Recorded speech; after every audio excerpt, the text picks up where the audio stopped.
कौशल विकास को सदा दर्शाता हमारा एसएई 25वीं सालगिरह पर यही हमारा विश्वास है कि उन्नति के शिखर को छुए हमारा एसएई, छुए हमारा SAE. I'm sure we are all looking forward to welcoming our chief guest, Honorable Shri Nitin Gadkari ji, Minister of Road Transport and Highways of India, who will be joining us shortly into the program. Success begins with prayers. Let us offer our prayers to Goddess Saraswati. Let us join our hands for Saraswati Vandana by Mansi Mone.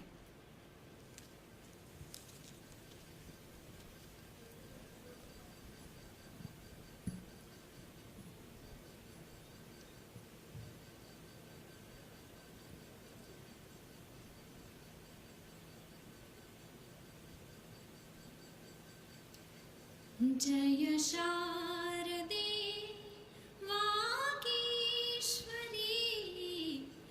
जय शारदे वागीश्वरी, विधि कन्यके विद्याधरी, वागीश्वरी वागीश्वरी, जय शारदे वागीश्वरी, ज्योत्स्ने परी कांती तुझी, ज्योत्स्ने परी कांती तुझी, मुखरम्य शारद चंद्रमा उजळे तुझ्या हास्यातुनी, उजळे तुझ्या हास्यातुनी, चारी युगांची पौर्णिमा, तुझी या कृपेचे चांदणे, तुझी या कृपेचे चांदणे, नितवर्षु दे अमुचा शिरी, नितवर्षु दे अमुचा शिरी, वागीश्वरी, जय शारदे Vagishwari, Vagishwari Vagishwari.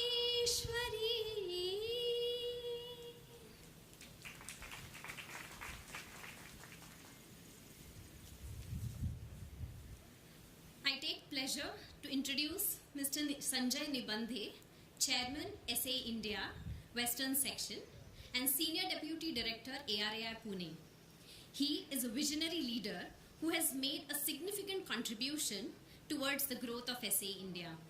Now, I would like to request Mr. Nibandhe to welcome everyone on behalf of SAE India Western Section.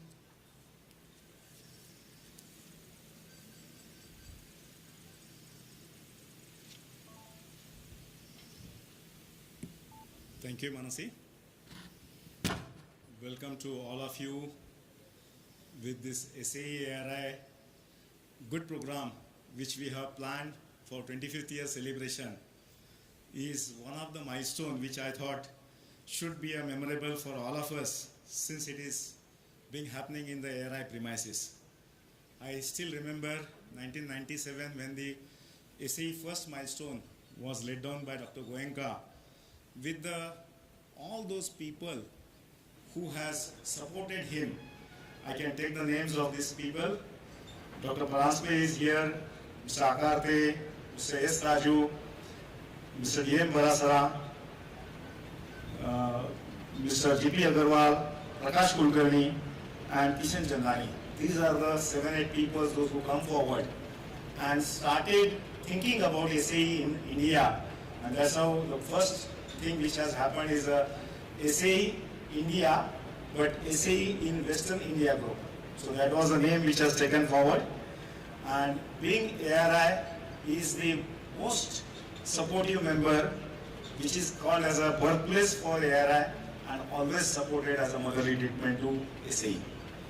Many industry leaders who continues to support in the journey, and academicians also joins us in the next level when the Mahasupra has started.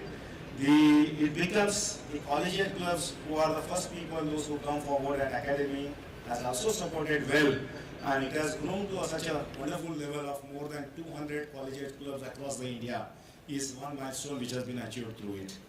There are several events which is known as skill development events, and I think SAE has its monopoly in this skill development area by forwarding these knowledge sessions to the students through Baha, Supra, FE Cycle, Tiffan, and many more events through like that.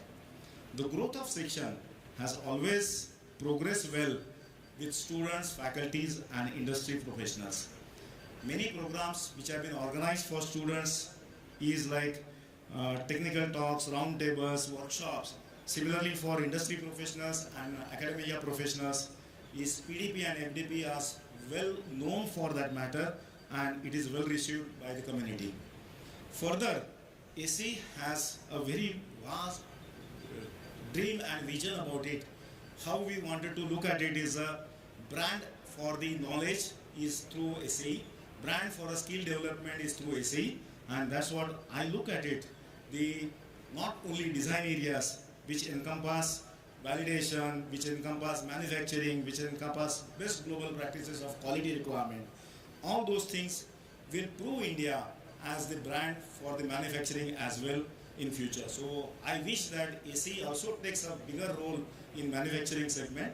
Always the community and contributions towards excellence has been seen by SAE community, and many of us always continue to look forward for the growth of SAE. With this, I am very sure that the progress of SAE will be taken to the very high level in due course of time, and I am sure today's the gathering which has been there is one of the representatives. Good news is that today this is getting live telecast for all of us in across the India, so everybody is looking through that online YouTube channel, and that's the news which we are trying to spread to the world, that SAE becomes a very, very good brand ambassador for knowledge dissemination and as well as the skill development. With this note, I would thank you and hand it over to Manasi Mone. Thank you. Thank you very much, and thanks for all of you joining here. Thank you, sir. Now, I would like to introduce Mr. Venkat Raj, Deputy Director General of SAE India, fondly known as Venki. Mr. Venkat Raj has been associated with SAE India for more than 15 years. He is responsible for maintaining a professional relationship with SAE International and other partner organizations connected with automotive, aerospace, and off-highway industries in India. Now, I request Mr. Venkat Raj to please share with us the inception and background of SAE India.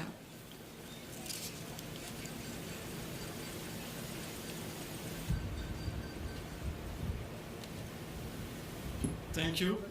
That was a fantastic voice, Madam, the Saraswati Vandana. It gives me goosebumps to see all our guide, mentors,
SAE in India, and ladies and gentlemen, SAE India was born in the very same company, although not in the same campus.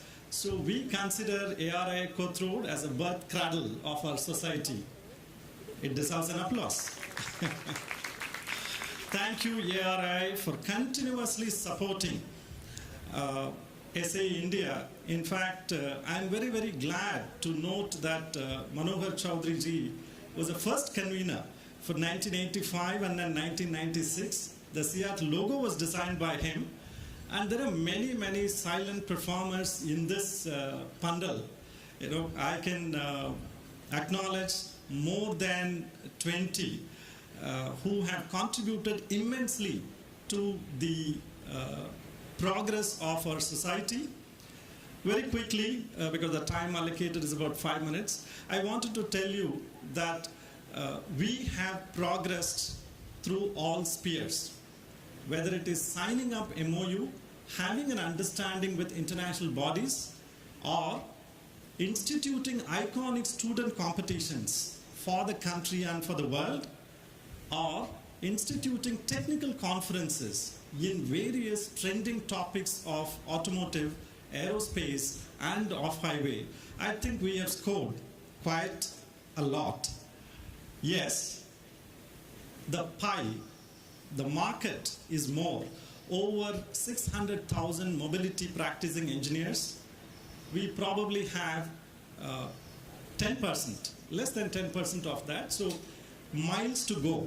But we wanted to pause, take this occasion to thank all our mentors, guides, philosophers, supporters, paper reviewers, senior members, student members, and whoever have helped us. Just to summarize, I'll give some numbers and then leave. We now have 50,000 student members, approximately. Thank you. India has, as per AICTE, around 3,300 engineering institutions. Some offer UG, some offer PG, some offer UG and PG, some offer the specialized courses like design and industry engineering. So if you take this number of 3,300, ladies and gentlemen, we are the only society who have 17% footprint. Thank you. 486 collegiate clubs. Many of them are not active thanks to Mr. Corona and Mrs. Corona. But I think we will very soon become active. Over 500 engineering institutions across the country. And we have built student competitions. That's a wrong word to say. I can see Dr. Vora, I can see Professor Joshi, Sardesaji, Karupaya, and everybody. Baha is more than a competition. I would say it's a cult. Correct? You say Baha and the third year engineering student in any part of the country will stand up. He is very patriotic about Baha and Supra and Tiffan and Reeve and Aeroton. I think for all sections of student community, this society with all your help have built, we have built fantastic, iconic events. This is as far as students is concerned. Coming to the technical professionals or practicing mobility engineers, we started off with IC engines. I can remember Mr. Prakash of Ashok Leyland or Mr. Maratheji, or I can pick up names from Maruti, ICAT, Manesar, ARAI, and so many, FEV, and many of them have supported us. So we have instituted annual conferences, biannual conferences, conferences which are very specific. In fact, in the last 4 years, under the leadership of Dr. Bala Bharadwaj and Madam Rashmi, our president, I think our society has seen a lot of progress, a lot of process compliance have happened. So in the last 8 months, ladies and gentlemen, we have executed 8 technical conferences in the new trending, the in thing or hot areas. We have done probably the first society to do a 5G conference, urban air mobility conference, hydrogen and gas mobility conference, functional safety conference, and so many. We have a couple of others in line. We wanted to do electronics conference. We wanted to repeat Simcom WEC in Pune sometime next year or 2024. And we do have the 10th edition of the Mobility Congress, which is going to happen in October 12 to 14. I can see Dhananjay and our OC chair here. So it is happening. As far as practicing mobility engineers are concerned, I wanted to take another 30 seconds on the PDP, Professional Development Program. I think we have done quite a lot in PDP. We started off with the in-person PDP, we moved on to virtual PDP, and then the hybrid PDP and whatnot. In the last 1 year, I think no other technical society has executed like what we did, 85 PDP programs. Thank you, Sardesai ji, Madam Rashmi, and all other NC members. So we have covered students practicing. What about the faculty members? We have 1,100 faculty members in 486 collegiate clubs. So this society has gone through a transformation in the last 25 years. Yes, we did have the hillocks, hills, and valleys like any other society. But there are three things which is undoubtedly true only to SAE. And I will finish with that. One, financially, we are really, really well off thanks to the financial prudence of several leaders like Mr. C.V. Raman, Madam Rashmi, Dr. Bala, Dr. R.K. Malhotra, the former chairman of Indian Oil, and many other leaders have contributed. So I think we can proudly say we are comfortable. We are a self-sustaining society. Number two, I think SAE India, the mind recall is pretty high when it comes to mobility fraternity. There is no other society, I don't want to name them, I don't think like SAE India do. No other society has a mind recall and the pride. So thank you. I think that is the second thing.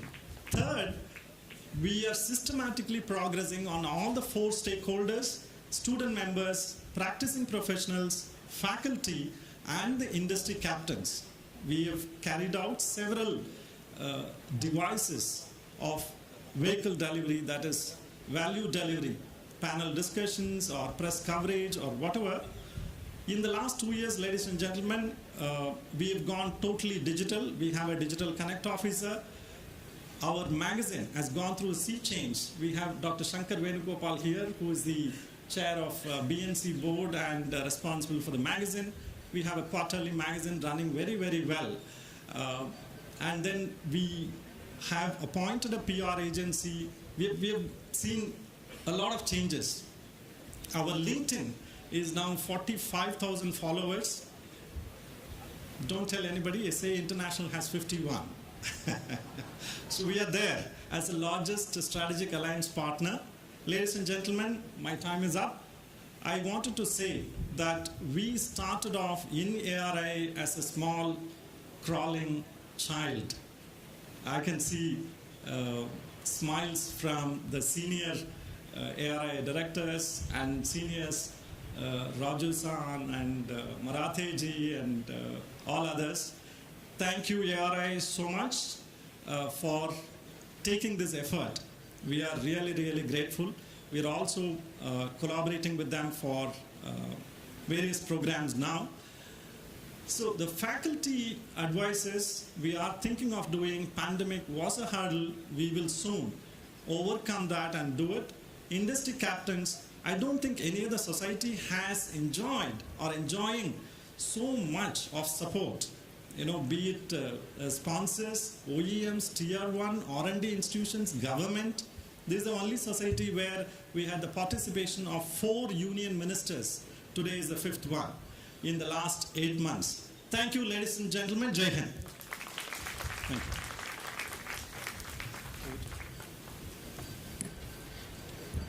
Thank you, sir. That was a great vision. With this strong foundation and great foresight, this organization was formed. Let us now look at how SA India evolved over the past 25 years. From Mr. Narahari Wagh, Secretary, SA India Western Section.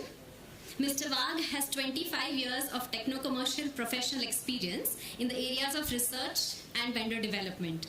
I take this opportunity to invite Mr. Wagh to please take us through the evolution of SA India.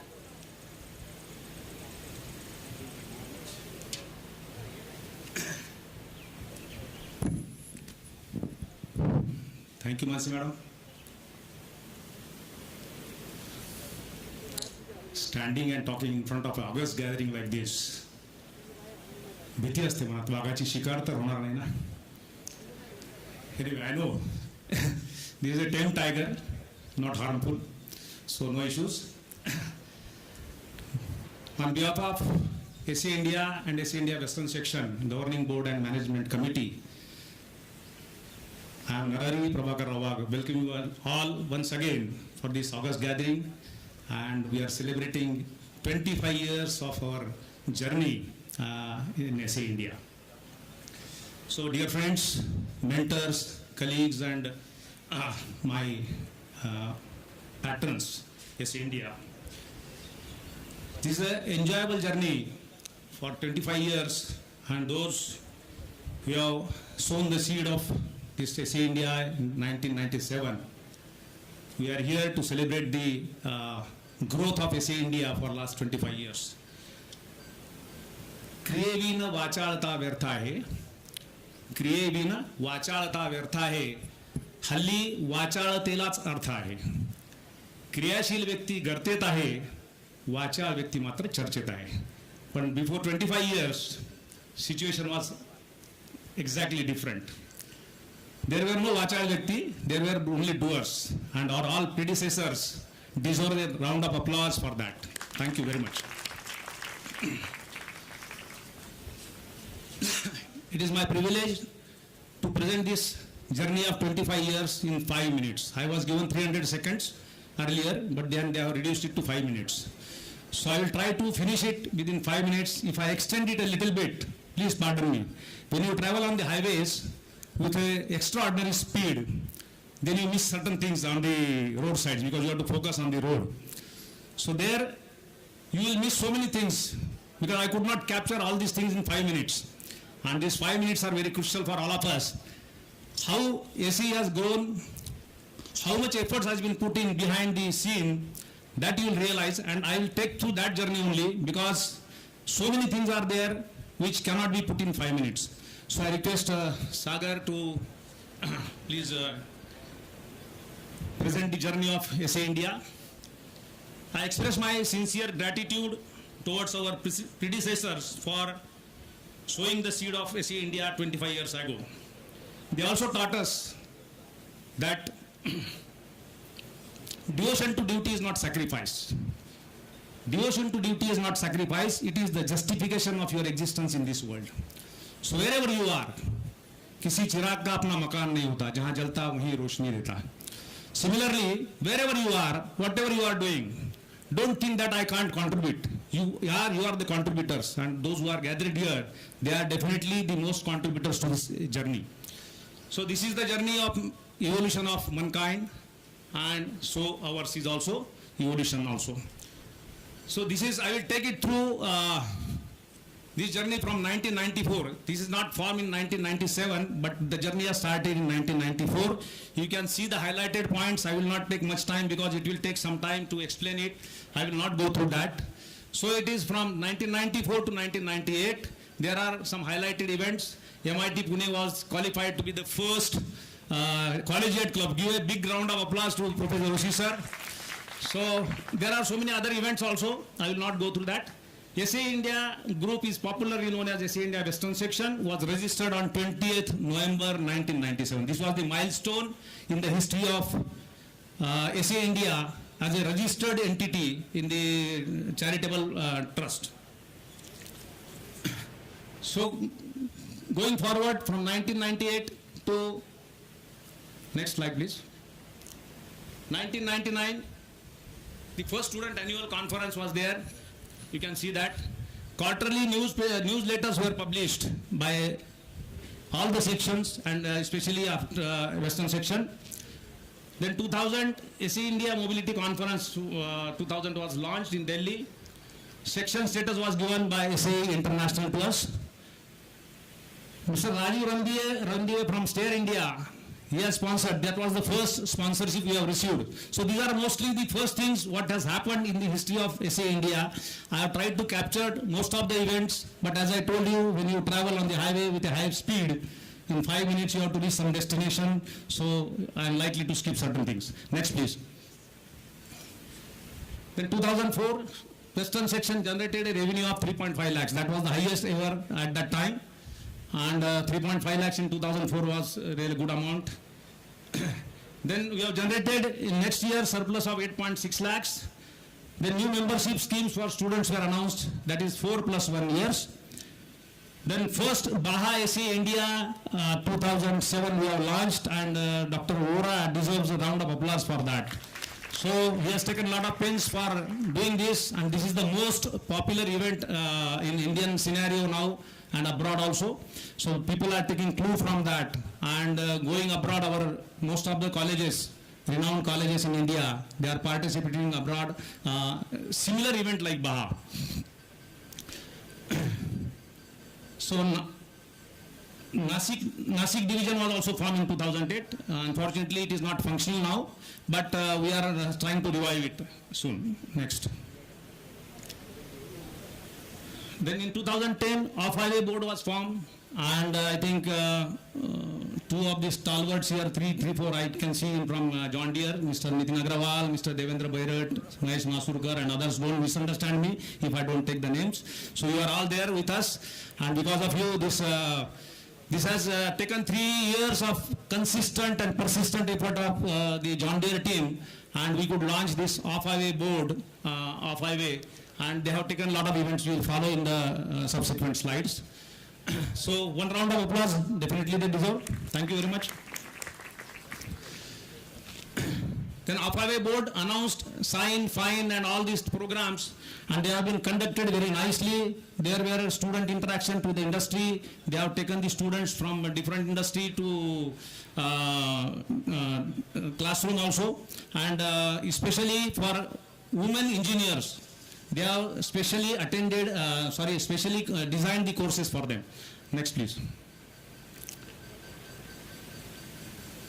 Then subcommittee finalized SAE India Western Section office space. Dr. Ora, myself, and all other our committee members were searching a land in and around Pune, Pimpri Chinchwad, and everybody wanted it near ARAI because it is a foundation of SAE India. So everybody wanted just jump down from the ARAI hill and be in the SAE headquarters. But it did not happen. We have been away from ARAI. But it is a good location. Dr. Ora has finalized that time, and 2015 we have purchased our own office. So definitely we deserve a round of applause. We all of us. Thank you. Then this TIFAN, this is a Technology Innovation Forum for Agricultural Nurturing. This is a big event which was launched by Off-Highway Board, and the success is every year it is going in leaps and bounds.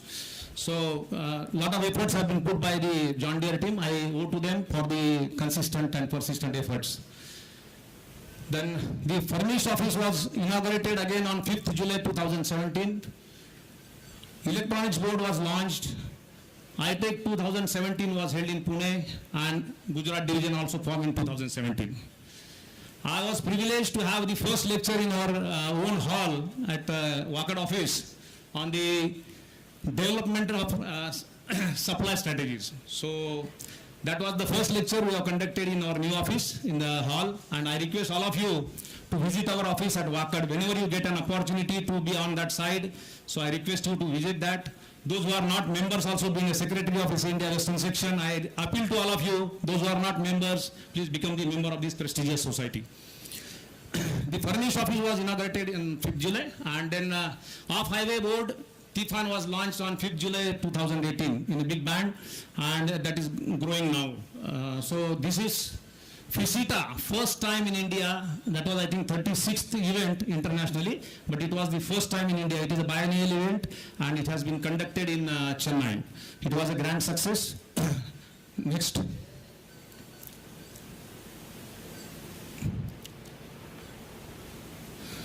Sir, next.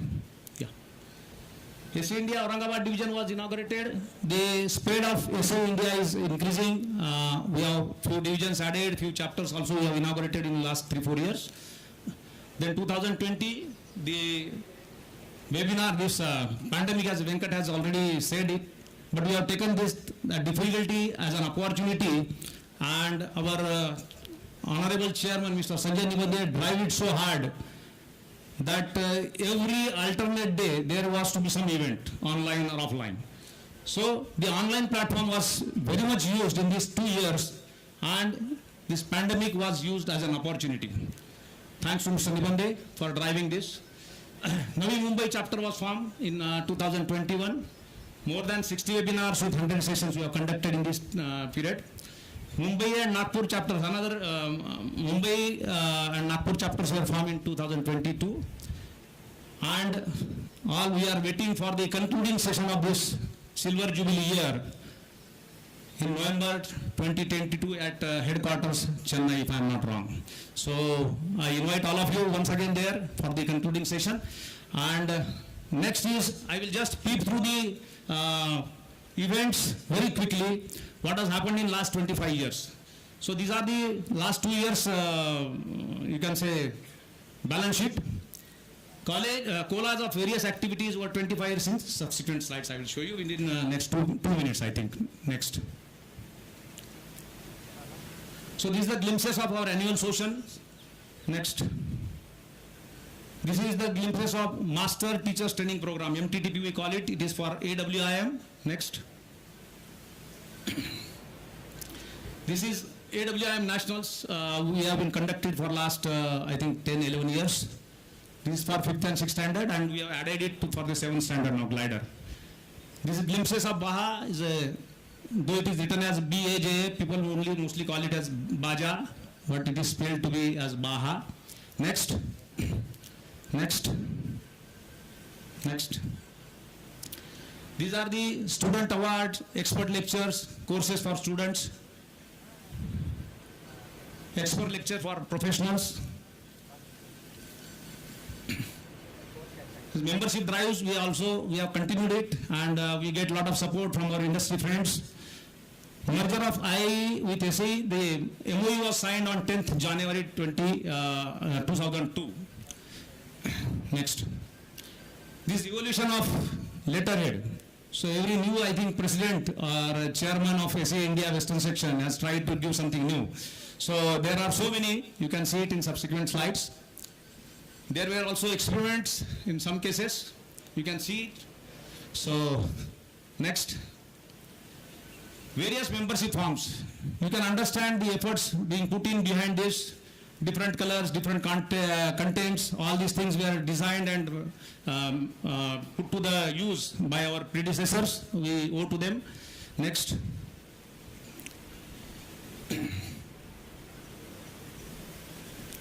These are the newsletters we have published by all the 3 sections and subsequently by SAE India Western section also.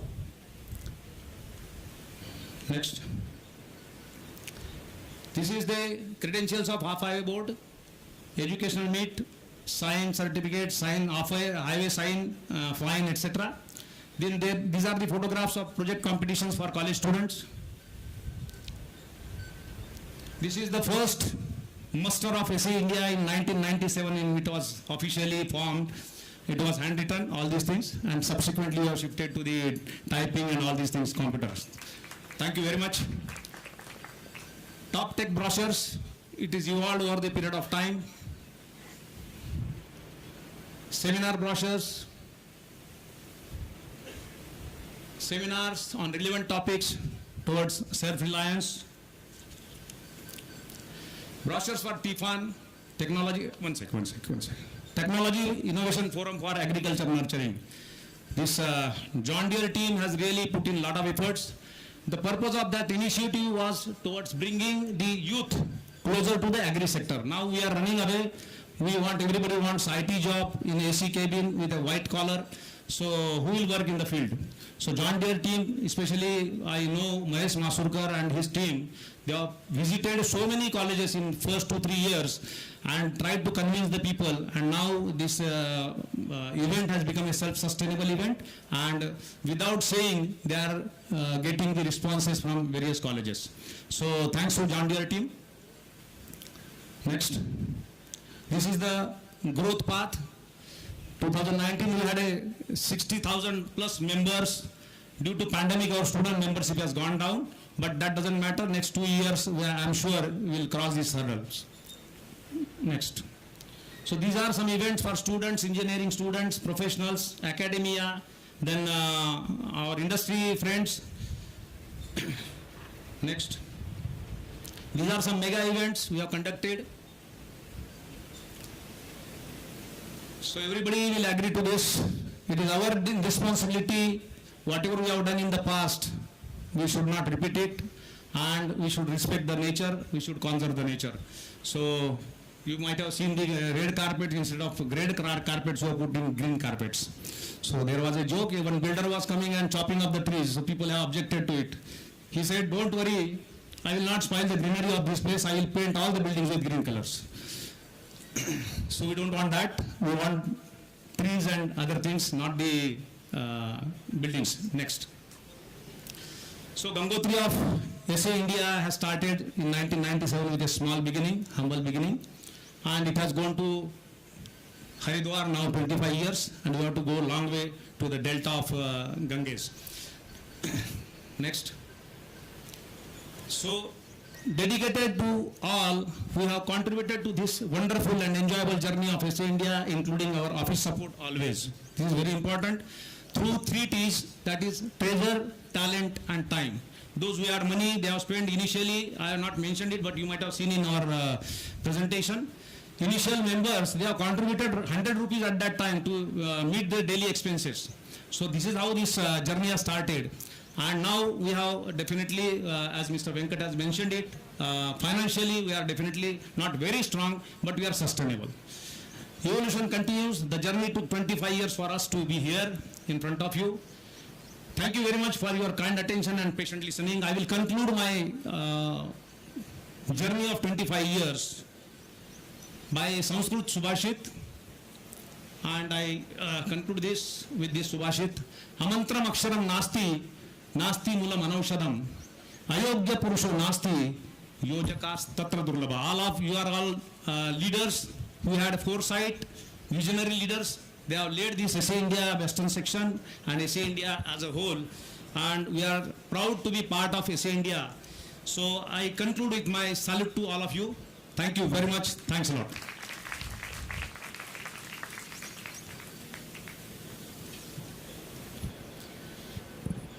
Thank you, sir, for such an insightful story.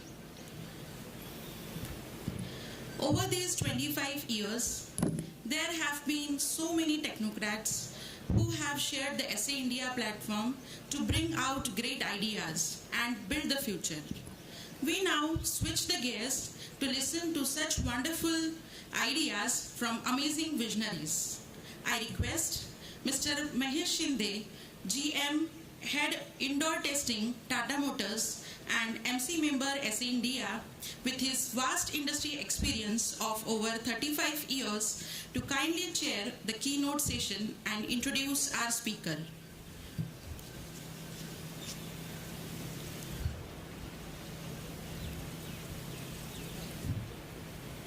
Thank you, Archana.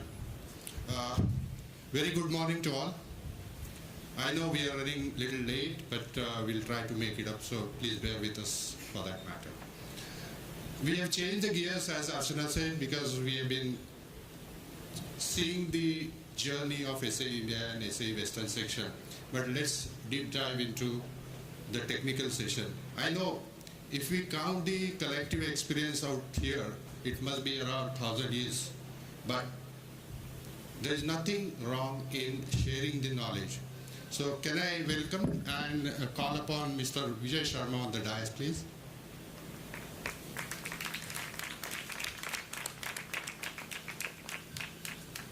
Please.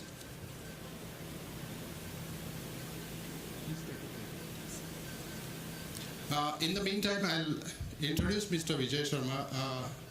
Most of us know that he is the managing director of FEV India. He started his career as a project engineer in FEV Germany, and now he is heading FEV India. Basically graduating from MIT Jaipur and then doing his post-graduation from IIT Delhi. But most importantly, what he has done is that he has researched on a topic of lean burn combustion on CNG engines from Aachen University, Germany. And taking that forward, he is in the process of crystallizing a development center for not only the academic area but also for the engineering area, wherein he is building a competency center in terms of software, in terms of engineering, in terms of vehicle engineering, just to make sure that the knowledge is transferred from one point to multiple points. So please welcome Mr. Vijay Sharma and take the dais, please. Thank you. Thank you, Mahesh, for this wonderful introduction. Let me share my thoughts on automotive challenges and potential solutions in the Indian perspective.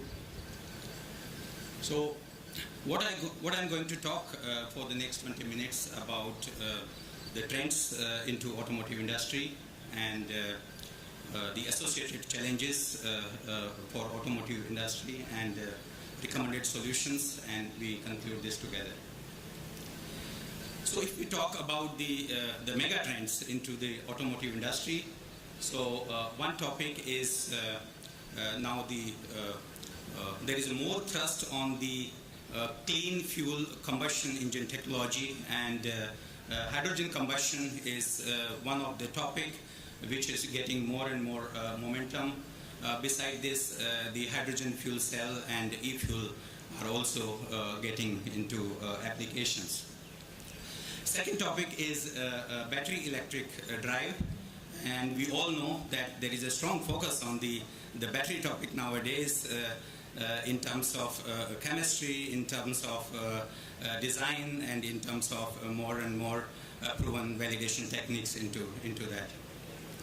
New mobility concepts are talked about, and like car sharing is one example, and such new concepts need more specific attention in terms of the vehicle design and the different feature requirements for the vehicle. Last but not least is now the future mobility has to be autonomous drive assisted, connected. That means that we will see more and more autonomous features into the automotive vehicle, and also we will see more and more software penetration into the future generation EE architecture. If I start about the electrification trends, here we can start with Europe, with the global market, so with Europe and so on, and we can clearly see that the market expected to shift towards zero emission vehicle, and in future Europe will lead the electrification topic, and also USA and China also getting into electrification in the big way for this. If I derive 2 or 3 messages out of this slide, so if we look the market size of the Europe and USA, so around 15 million vehicle every year, and the electrification trend will go from 45% to 88% into the European market. That is mainly driven from the carbon neutrality requirement, where Europe has already announced the 100% CO2 reduction into the transportation sector. So is for USA, where they already set up a target of 60% CO2 reduction in 2030, and also a couple of cities already have banned that by this year IC engine vehicle will not more be applicable for this. So in USA we expect by 2040, 55% of the passenger sector into the electrification, and China around 62% into the electrification. If I talk more specifically about the Indian market, so one side, the market size, we see that around 2030, we see around 5.7 million passenger vehicle into the market, and this will grow up to 10 million passenger vehicle in 2040. And if we talk about the accelerated scenario, where two major assumptions. So one is EV30 at the rate of 30. That means the India has already endorsed that by 2030, the 30% of the passenger segment will translate into the electrification, and in COP26 summit, where we have mentioned that by 2040, zero emission passenger cars and light commercial vehicle will be registered, and so on. So if we look at that scenario, then almost 30% of the passenger segment will get into the electrification by 2030, and almost 85 to 90% of the passenger segment will get into electrification by 2040. If we talk about the moderate scenario, where let's assume if the infrastructure is not ramping up the fast we are thinking, and battery cost is not coming down faster as thought of, and so on, still there will be a significant trend of the electrification. We can see around 25% of the segment into 2030 and 60% into 2040 for this. I have to admit that I have not included the two-wheeler and three-wheeler segment into here, but there is no secret that the electrification is proliferating much faster into the three-wheeler and two-wheeler, and by 2030 almost 70 to 80% of the three-wheeler and two-wheeler will already get into the electrification for this. If I talk about some of the challenges, so emissions, there is no secret that the pollutants coming out of the combustion engine is a big worry, and that's why a lot of legislations are put in place in terms of BS 6.1 and BS 6.2 to reduce the quantity of the emissions from the automotive. So I will not go into the detail, but we know that carbon, because these pollutants have impact into the climate as well as on the human health and so on, and especially the carbon dioxide is the major propellant for the global warming and many health issues. So is carbon monoxide for the ozone depletion, and similarly particulate matter for acid rain, soil degradation, and many health issues and so on for this. We already talked about the carbon neutrality, and we can see that various markets has announced their roadmap for the carbon neutrality, and here are some of the examples, like by 2030, most of the countries have set up the target for the CO2 reduction. CO2 reduction anywhere from 35% to 60% and so on, and most of the countries have made the roadmap for the 100% CO2 neutrality starting from 2050 to 2060 and so on. So the message is that we have challenging worldwide targets for the CO2, and a lot of measures have to be taken across different industries and so on. Another topic is, if we look at the global scenario for the passenger and the light commercial vehicle below 3.5 ton category, we will have almost 119 million vehicle by 2040, and out of that 80 million vehicle will be fully electrified. And what does it mean for us? That if all these 80 million vehicles have to be electrified by 2040, we need 6,400 gigawatt cell demand to fulfill this electrification requirements. And here, of course, I have made certain assumptions that what is the typical kilowatt hour per vehicle and so on, but approximately 6,400 gigawatt the cell demand is required.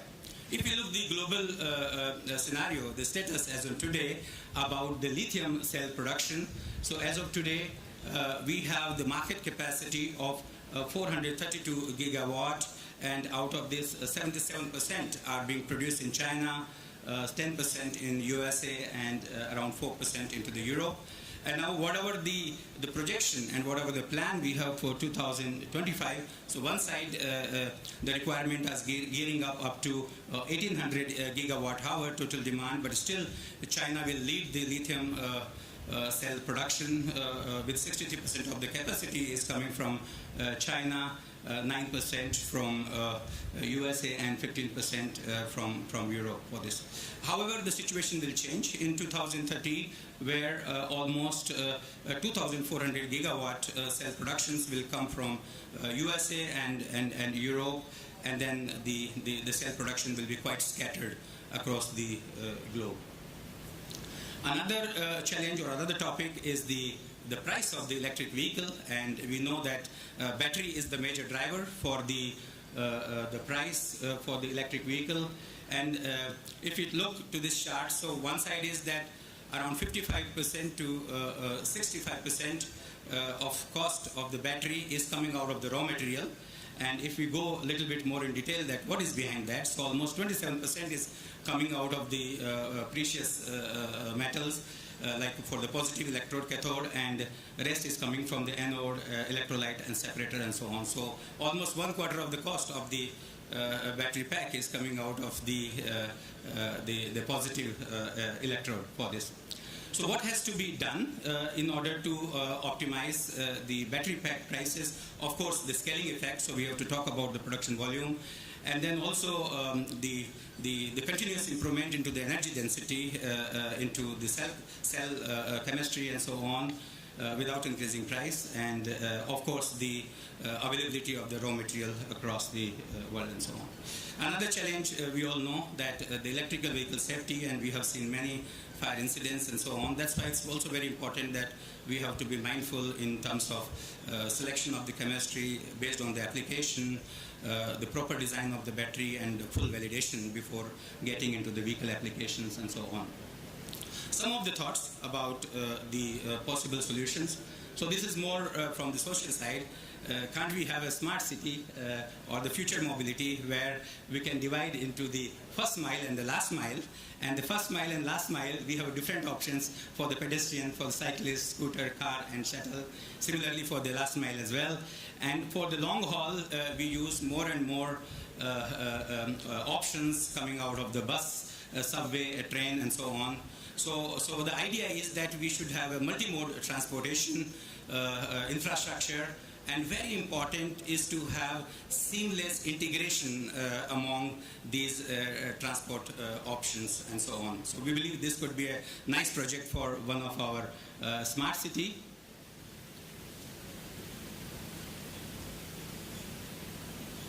Yeah. Another topic which I mentioned earlier, the hydrogen combustion engine, and here if I give an example that the conversion of the diesel engine into the hydrogen and natural gas engine to the hydrogen is quite possible, and in fact many projects are in progress, even including in India. And if we talk about the conversion of the diesel engine into the hydrogen engine, we have to talk about the material change into the piston, wall, seat rings, and also we have to optimize the compression ratio to get the full advantage of the hydrogen fuel. Of course, we have to change into the ignition system, so from the compression ignition to the spark ignition system, and we also have to optimize the complete air path to accommodate the hydrogen fuel supply and injector system into that for this. Also, we need the optimized EGR system and also the optimized turbocharger for the hydrogen application, and we need a control software and control system which can facilitate the entire hydrogen combustion control and so on for this. And if we compare the efficiency, the peak efficiency and cyclic efficiency with respect to diesel engine, it's not far away. Yeah, it's very close to that can be achieved. And if we talk about the natural gas engine, that is relatively easier because it's already a gaseous combustion and spark ignition is available. So while changing the piston material, optimizing the combustion ratio, optimizing the intake path to accommodate the hydrogen supply, as well as optimizing the turbocharger and so on is quite possible. And hydrogen engine has an advantage in terms of the efficiency with respect to the compression natural gas engines. And these are some of the examples that India is not the only one, but across the globe, a lot of companies are doing multiple engine programs on the hydrogen combustion engine, mainly coming out of the commercial applications and off-road applications. And both the options are available with port fuel injection as well as with the direct injection. Some of the demonstrator vehicles are already on the road in the application, and some of their plan in 2020, 2023, and 24, and so on for this. So we believe this is one of a very good option for the future powertrain. Another option, we can talk about the synthetic fuel, and imagine the situation that we have the electricity out of the renewable. We are producing the hydrogen via electrolyzer from water, and then we are using the CO2 sources, which we consider as an emission, and with the chemical synthesis we are developing this dimethyl ether, and we know that this dimethyl ether is not toxic, is not very harmful for the environment, and there are no carbon to carbon bonds, so no soot production. And also it's the smallest ether, so very efficient into the production. Storage is also quite okay. With the 5 to 8 bar, we can store this as a liquefied gas and so on. I think the only disadvantage is the lubricity. So that means we have to use either some additives or lubrication, especially for the high pressure pump in this. We talked about the cost of the battery pack, and here is the roadmap that the future looks very promising. And if you look at what the battery pack price we had in 2020 and what we have today, what we expected to have this in 2030 is only 60% reduction. So it's a significant reduction into the battery pack cost. And like today, it's around 125 to 130 euro per kilowatt hour at the pack level, and in 2030 it is expected in the range of 55 to 80 kilowatt hour. And one of the reasons for this range is that out of the battery pack design, I think many of the aspects of the battery pack can be transferred to the vehicle, especially the crest structure of the battery pack can be transferred to the vehicle, and this can help you to optimize the battery cost into this. Okay, and I believe we don't have to worry about the raw materials, so I think there is a sufficient raw material available for this is an example of the lithium raw material, and with Chile, Australia, Argentina are the locations where multi-tons raw material is available. Next. Similarly for the cobalt, I think of course the Congo, Australia, Indonesia are the leading country, but we believe that cobalt is also largely available, and every year if you look, then the reserves quantity are continuously increasing. Yeah. Next. If we talk about the chemistry, especially different chemistries for the battery pack and so on, so I'm specifically targeting here too the NMC and LFP. And NMC is mainly selected for high performance application, where the specific energy is one of the criteria for the NMC chemistry selection. And the second option is the LFP, especially for the cost region and also for the safety region. So I think we will see both the applications in the market, and wherever the high power expectations are there, we'll see NMC. And wherever we see the reasonable power expectations and range, we will see the LFP application into this. Yeah. One hint on this. So if you look the chemical characteristics of the different chemistry and so on the energy release and the temperature and so on, we can see that LFP has intrinsic capability to be more thermal and chemical stable, yeah. And if you look the trigger of the thermal runaway on this chart, so NMC already trigger around 150 degree, and LFP triggers around 270 degree for the thermal away and so on. So especially if we are looking for harsh climatic conditions and the high temperature applications and so on, typically LFP is a good solution in that direction. And also the one topic about the LFP, because at the cell level NMC has more power density than LFP. Of course, now a lot of research and work is going on into LFP to increase the cell level power density as well, and so on. But that is not the only point. But if you look, because of the stable chemistry and higher power or higher volumetric efficiency during the integration, this difference into the power density at the cell level can be minimized when we are getting it to the pack level and so on for this. So I think that's also another advantage, that if we compare the efficiencies at the pack level and so on, we can bring them both the options or both the approaches quite closer for this. So how do we look 2025 to 30 mobility? So I think especially into the electric vehicle, we will have all the segments. So we will have premium cars where technology is a focus, power is a focus, range is a focus. So vehicles will be available with 900 kilometer range and so on. Mid-sized mainstream where the mass market will be there. We have to talk about the range of 400 to 600 kilometers and so on. And for the entry-level segment, where the cost is the major driver, the range will be below 400 kilometer and so on for this. So I think based on the drivers, the technology can be selected and so on. But all these options will be available. Yeah. Next. Yeah. So how we have to achieve this? I think with the cell and pack level energy density and for the system integration, all these options have to be realized. Yeah. Next. Another topic which we talked about, the safety. I think a lot of regulations are being talked about, and I think one is the warning. So passengers should get a warning before the thermal event into the car.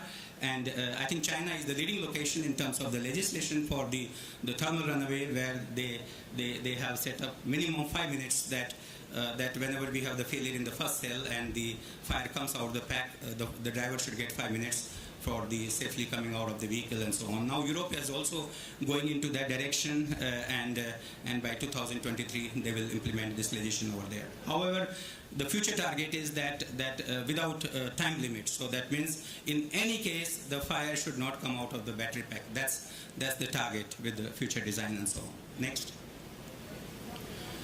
Here, just one example that with the conjugate heat transfer simulations, I think we can visualize this in the design phase itself, that how the battery has to be designed, how the heat barriers have to be placed and so on. So in case of the failure of the one cell or one module, should not transfer to the rest of the modules in the battery pack and so on.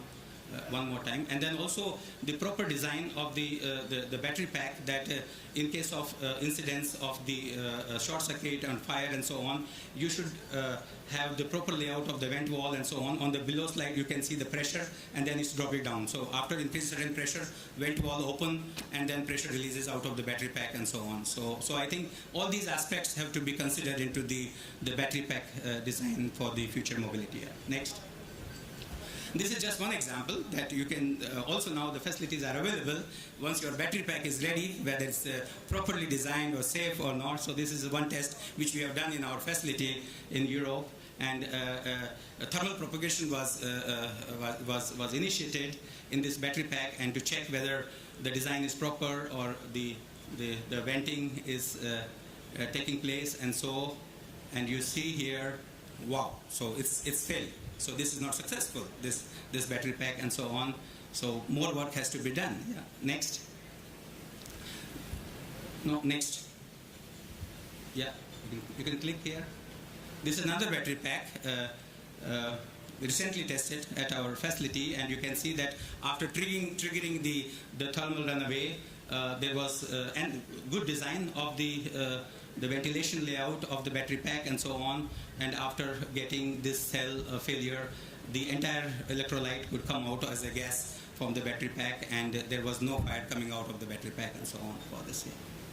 So the message is that it is possible to design and find the right solution for the battery pack, starting from the chemistry selection, cell selection, module design, pack design, and then exhaustive validation for the complete solution. Yeah. Next. Okay, so if I make some conclusion remarks, so next, so carbon neutrality is equally important for the transportation sector, and we'll see that not only into the Europe and USA, this will be the equally say push for us as well in India. Hydrogen ICE is a good option for the commercial vehicle applications, and I'm very confident that in the future more and more OEM will go into that direction. Electrification will be much faster for three-wheeler and two-wheeler. We know that it is happening, but the speed will be even much faster in the coming months and years. Next. I think 20 to 30% of the new registration for the passenger vehicle will be battery electric vehicle in 2030. Next. And battery electric vehicles are equally safe. Of course, we have to go for the good battery design with virtual and physical validation have to be considered here.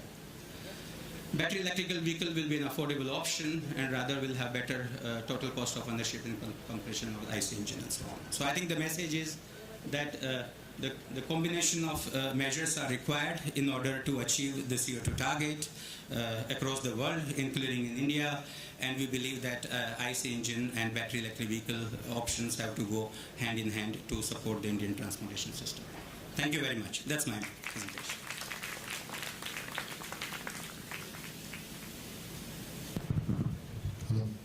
Yeah, thank you, Vijay Sharma. Please have a seat. I think he has covered very interesting and informative subject, and I'm sure there will be questions. With the paucity of time, we can take one or two quick fire questions if audience are having. You have covered from, let us say, the global perspective of the market for the batteries, for various technologies, including the kind of skill sets that you will need, right, from electrification, connected and all those things. But I think we should also look for the core engineering skill set to be enhanced or associated with those SES, we call it as electrification, shared mobility, safety, and associated later on with ADAS or for that matter autonomous vehicle. You also talked about what are the constraints in terms of the cost, constraint in terms of technology, and then you provided the solution for addressing those kind of things. So thank you very much. It was very informative. Do we have any questions from audience? Otherwise, I have one question. You said that the cost of the battery is coming down from 235 euros to 80 euros. I'll take it. 80 euro and dollar is not much different now. It is very difficult to bring down the cost below or sub $100 or let's say 90 or 80 euros, because most of the lithium mines are controlled by China. Though the production of the battery is elsewhere, concentrated elsewhere, Indonesia, Australia, Congo, being cobalt and lithium sources. Do you really think that it will come down below 100? And if so, how?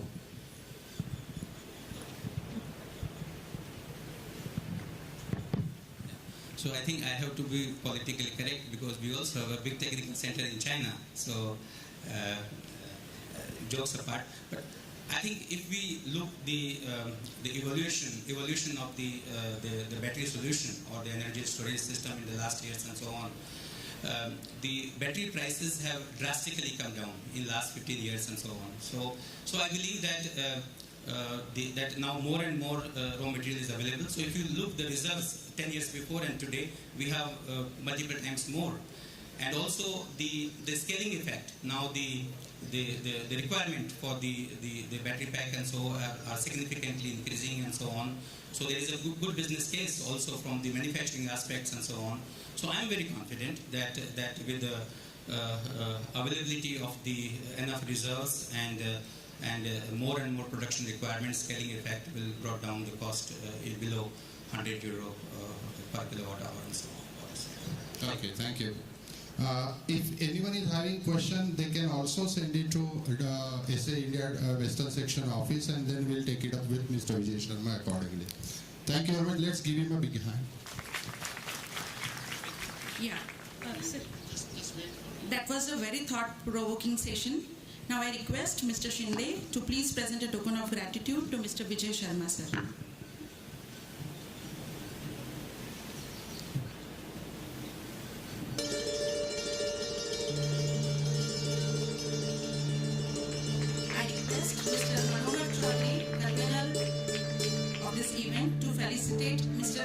We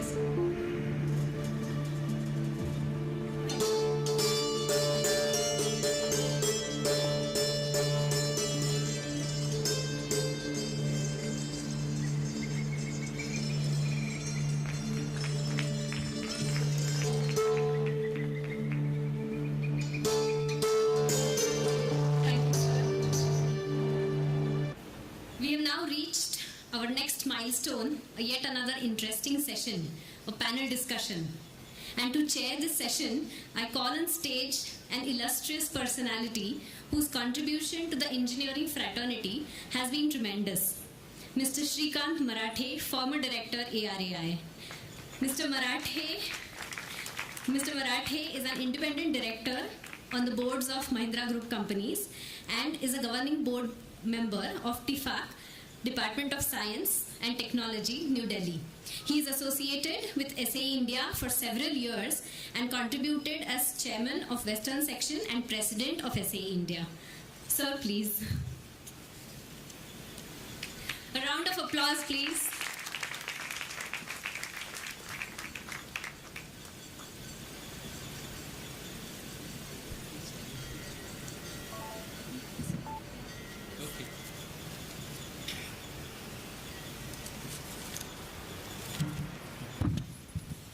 Good morning, everyone, and thank you, Mansi, for the introduction. So this is a very important panel discussion, and we have got experts from the industry participating in this one. I thank SAE for giving me this opportunity to be participating in this particular session. So as everyone knows that we are graduating from the petroleum economy to electric mobility.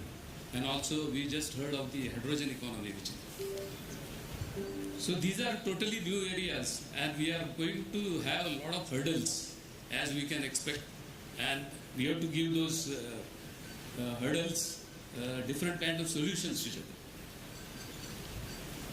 other. Another very important thing is that with the government declaring all the various targets and norms, the only thing what we do not have is time. Like the petroleum economy, which has developed over a century, I think we have to achieve it within a couple of decades or something like that. So these are all the challenges which is faced by the automotive industry, the testing organizations, and especially in the earlier session it was covered that safety is one of the very important aspects which is there. So which can really, I mean, you have seen some cases of fires in electric vehicles, so how we are going to address those is very important. Another thing is basically in the earlier session it was covered that we have adequate materials for electric mobility. The only hitch here is these materials, they are covered by monopoly. So in India, when we are going into this kind of electric mobility, I think how we are going to ensure ourselves that we don't get affected by these kind of monopolies. So we have to find out solutions which are indigenous. So with just a few thoughts, we have three eminent personalities here, and I would request them to join. What I would suggest is, because of the paucity of time, I would request each participant to give about 10 minutes. Some idea of what their organization is doing, how they are going to get graduated into electric mobility. And here one thought comes to my mind is basically, we have seen in the earlier presentation simulation. Now when we have to crash time from a century to a couple of decades, I think simulation and the accuracy of simulation is extremely important. So how we are going to simulate the battery performance, the safety and other things. So I would request these panelists to cover what they are doing, what their companies are doing, and how they are going to, how do they plan to get into this electric mobility and also hydrogen economy. So I would like to invite the panelists, Mr. Girish Wag, Mr. Pawan Goenka, Bagaria, and Mr. Manish Pant on the dais.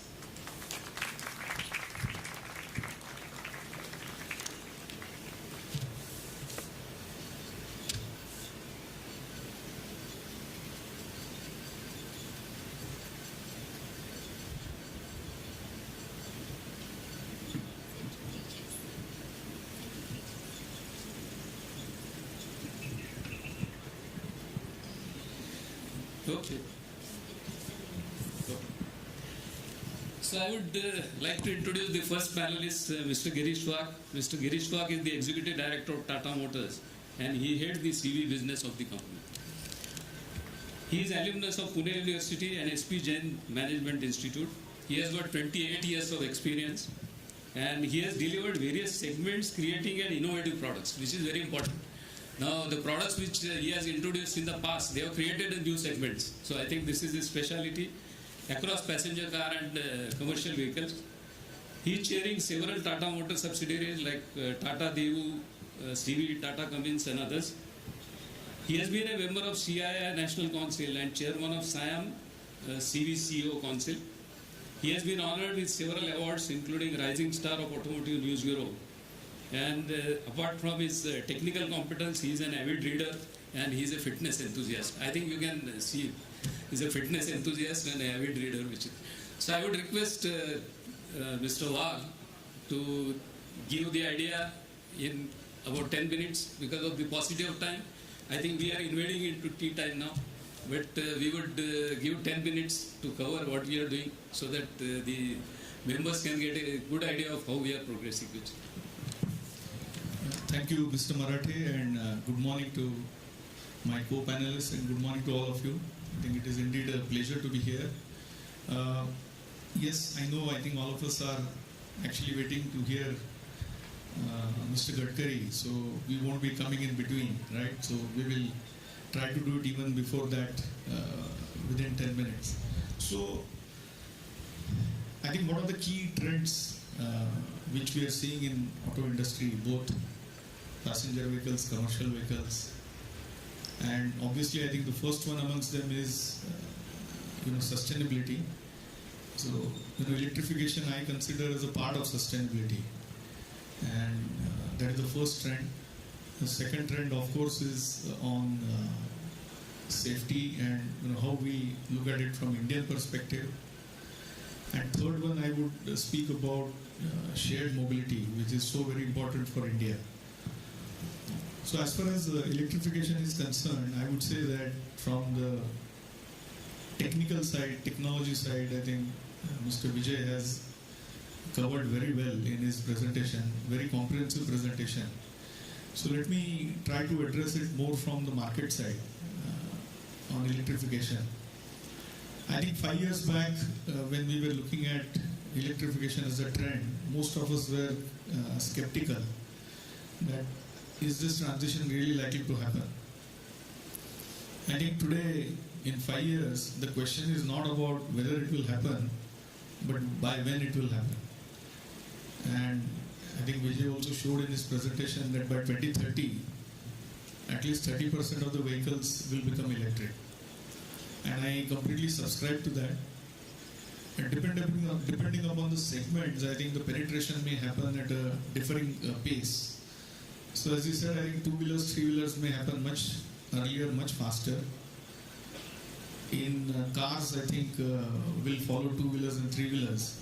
Within the commercial vehicles, I think there will be two trends.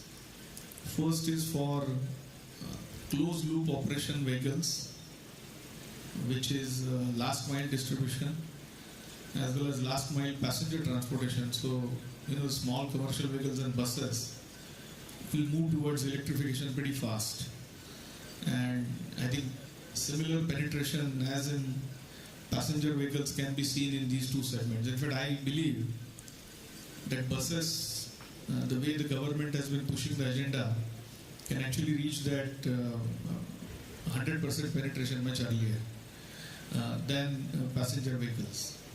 Now, if you see from the market perspective, the customers have few issues in their mind to transit to an electric vehicle.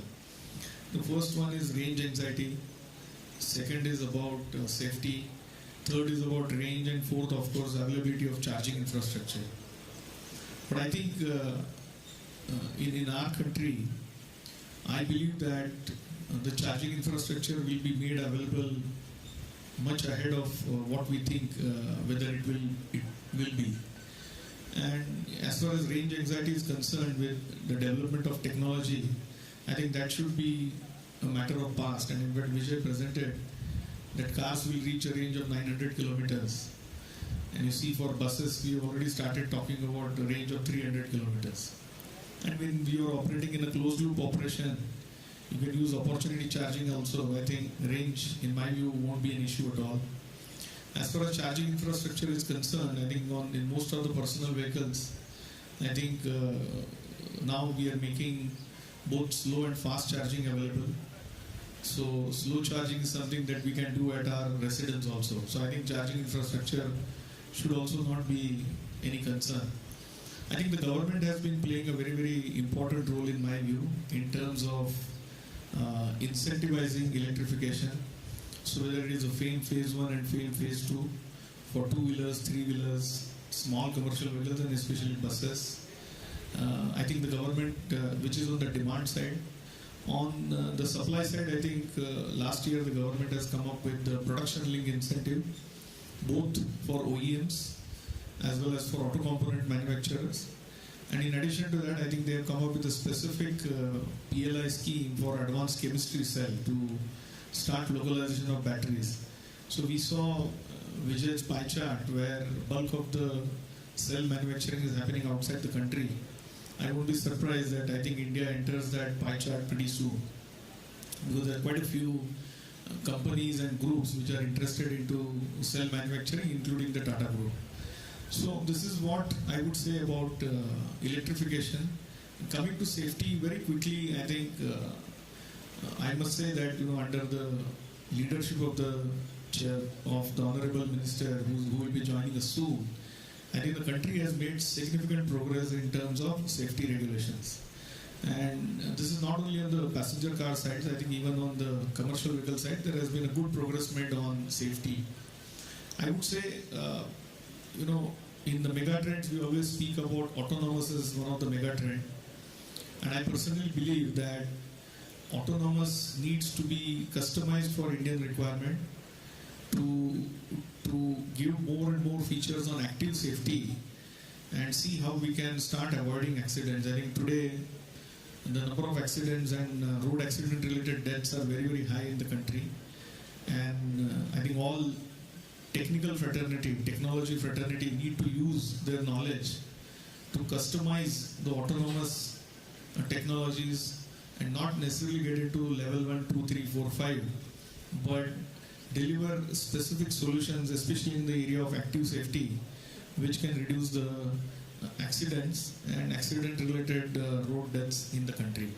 So that's on safety. And finally, I think on shared mobility, that's also a very important megatrend in my view. And while we speak of shared mobility, what always comes to our mind is Uber, Ola, and the way they aggregated the passenger transportation, personal passenger transportation.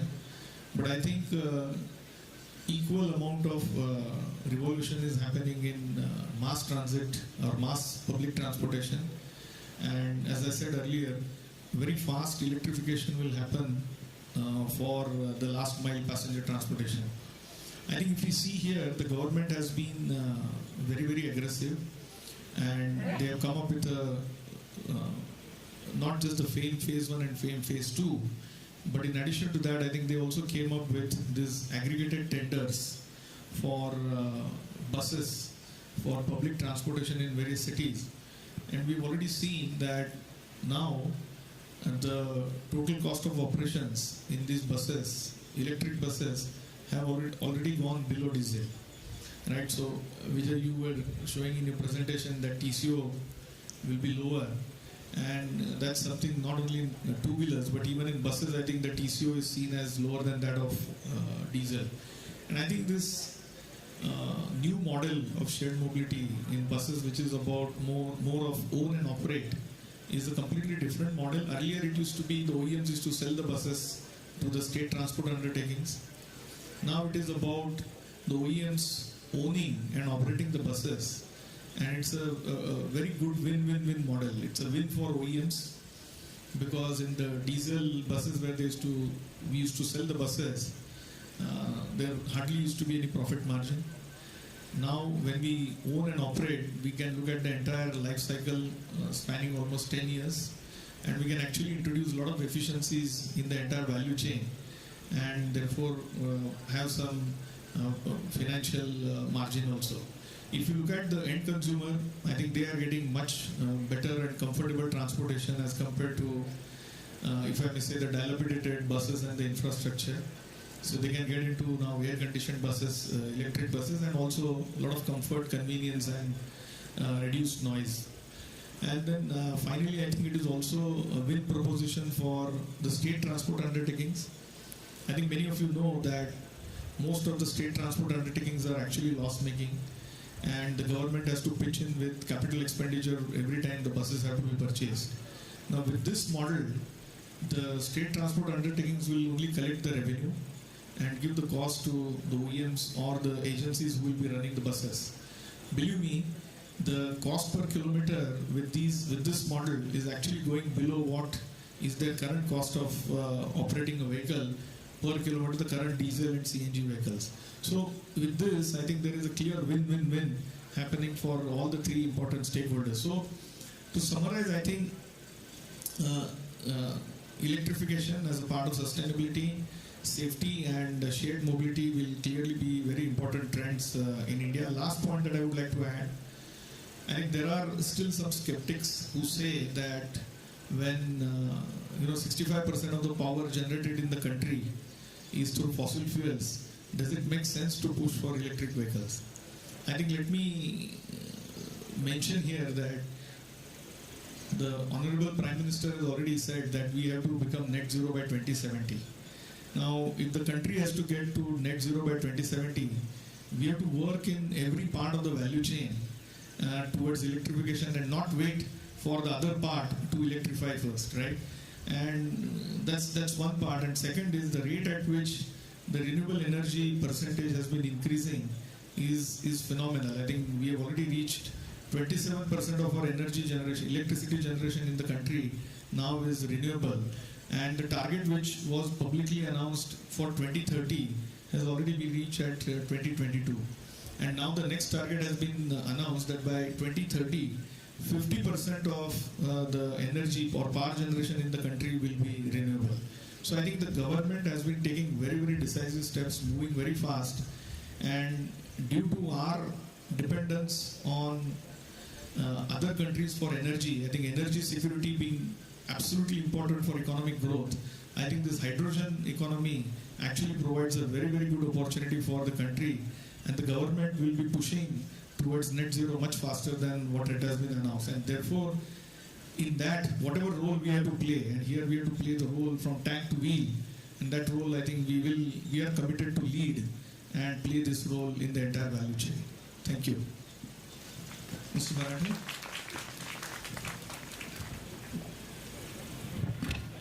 Yeah, thank you, Girish, for this interesting presentation which is there.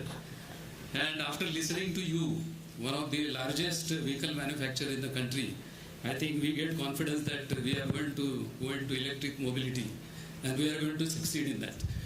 You have covered sustainability, you have covered the availability of electric energy in future. I think today we are at 142 gigawatt energy is available right now, and in future we are going to go much higher. So there will not be any problem of the availability of electricity from renewable sources. Another thing which you have covered is you have also covered safety, which is a very important aspect. And one more thing which we have covered, which is a total cost of ownership. Now many times we always talk of something is costly based on the acquisition cost which is there. So our mindset has to change from the acquisition cost to TCO which is there. And this particular, even in the customer's mindset, this particular aspect has to be brought in so that they can take more vehicles, more electric vehicles. And unfortunately, it did not happen. The normal customer talks of only acquisition cost. He doesn't talk of the TCO which is there. So how we are going to penetrate this particular thinking in our society, I think this needs to be seen which is there. So overall, I think thank you very much. And basically, your coverage of the electric mobility and hydrogen gives us confidence that we are going to go, we are going to be successful in this particular, our initiative of electric mobility. So thank you, Girish. What I would say is we will listen to all the three speakers, and then perhaps I think we can have a couple of questions, because I think we are already running late. So I would request the next speaker, Mr. Pawan Kumar. Mr. Pawan Kumar Bagheria is the President, Tata Technologies Limited, and he is a board member of the Tata HL, adjunct faculty at BIT Mesra, Ranchi. He is responsible for global HR, IT administration and education verticals at Tata Technologies. In many of these conferences, we talk of academics and industry coming together. So I think we can see Mr. Bagheria, where the academics and industry is all together, which is there. He is bachelor's in mechanical engineering and is a gold medalist of BITS Ranchi. He is also MBA from XLRI Jamshedpur. He has 38 years of experience in automotive, manufacturing and IT industry. He has held senior leadership position in global OEMs and Tier 1 companies.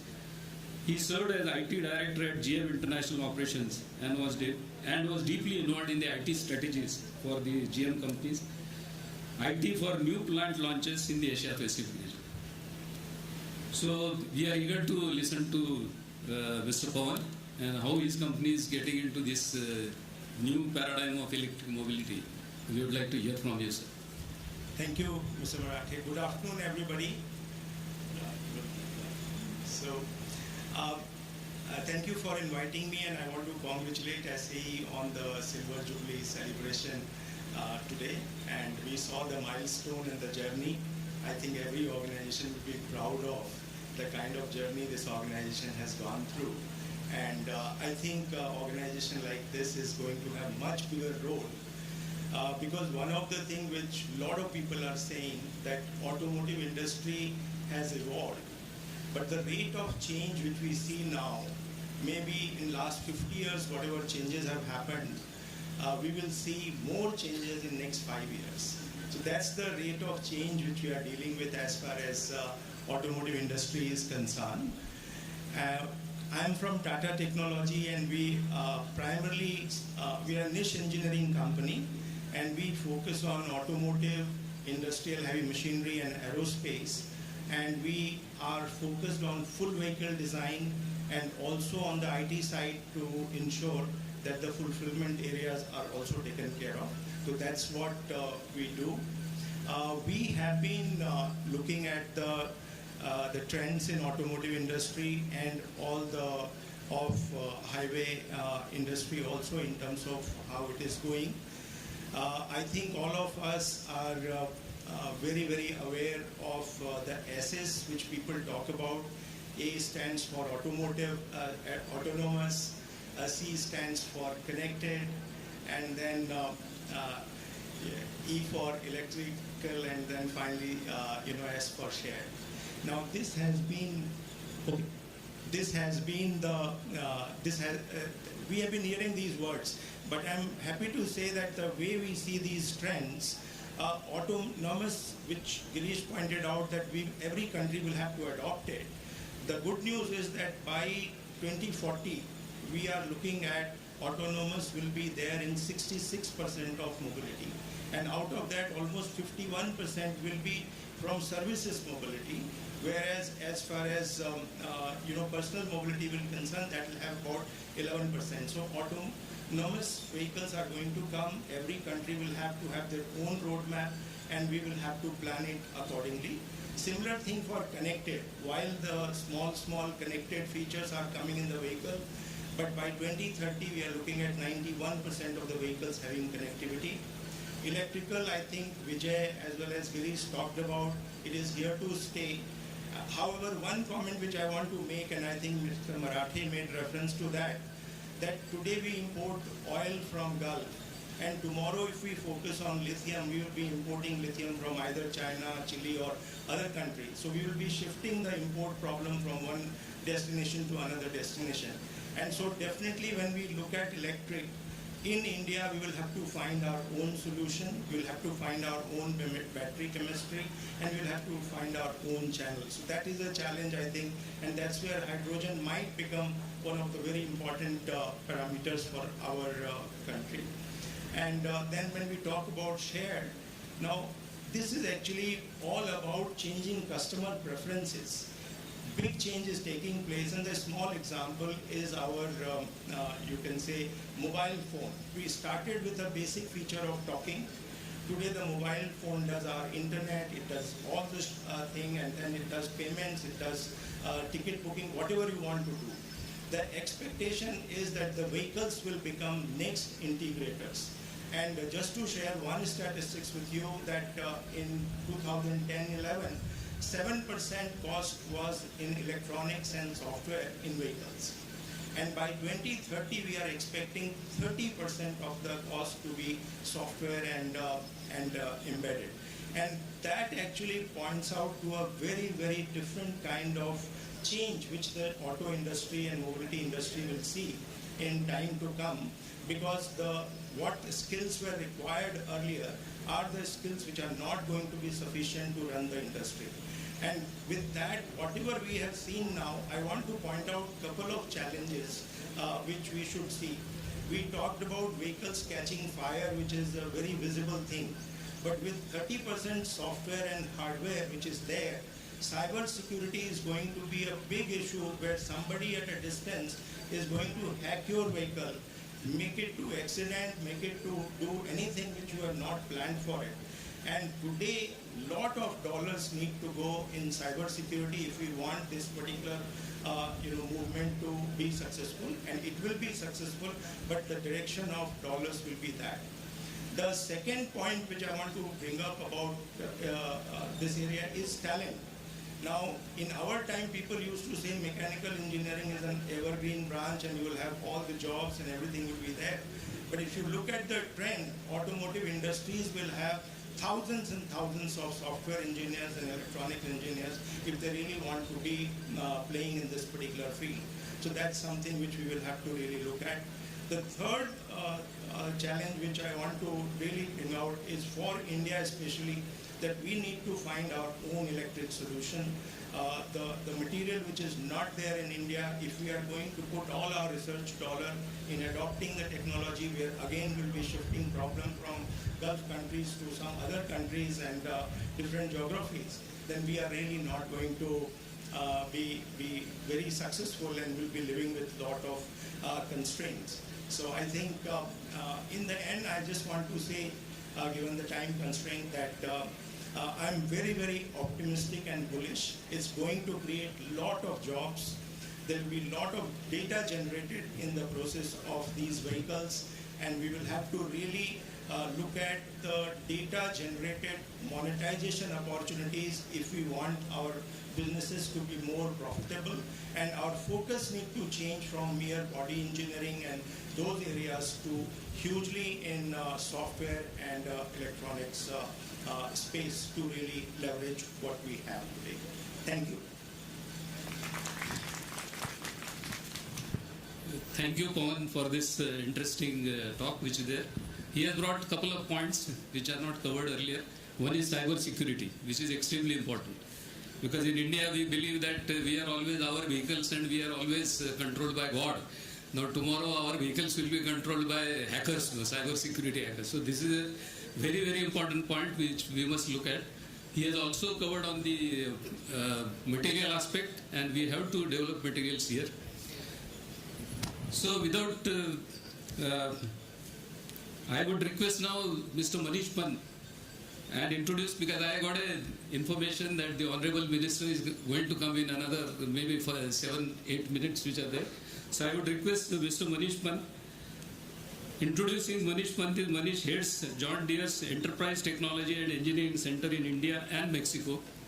The center supports all John Deere new products businesses.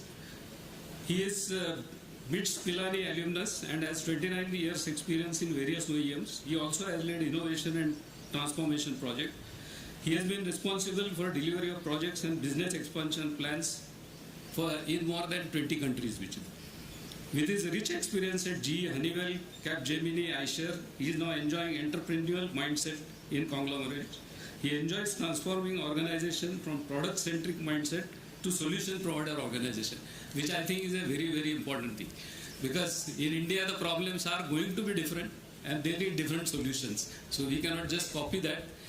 I would just make one remark, like earlier it was covered on the autonomy, and I feel that autonomy for the sake of autonomy, we should not go into that. The autonomy should be appropriate to our country and our conditions which is there. So all the designers and whosoever make the difference, they must keep this in particular mind. Thank you. Thank you, Mr. Murate. First of all, I would like to thank SAE and congratulate them as well for inviting me here, and heartiest congratulations on completing 25 years. As it was covered, we really enjoy our relationship with SAE, which has been long enough, and we commit to continuing that relationship and only growing it. On this interesting topic, I think my fellow panel members have spoken a lot, and also Vijay spoke a lot on. I would like to give a very different perspective because for John Deere, the challenges are different. The charter is slightly different from what a typical auto company would do, because I'm sure most of you know, we manufacture tractors and farm solutions. We manufacture construction equipment, and we manufacture utility vehicles. Believe me, the kind of challenges we have for tractors, I'm sure there are colleagues who understand the horsepower. It is 700 horsepower. Now, to drive a 700 horsepower kind of a tractor or a machine along with the equipment behind, it requires technology is available on the electric side, but of course Vijay showed a lot of excitement around the kilowatt hours per dollars per kilowatt hour going down.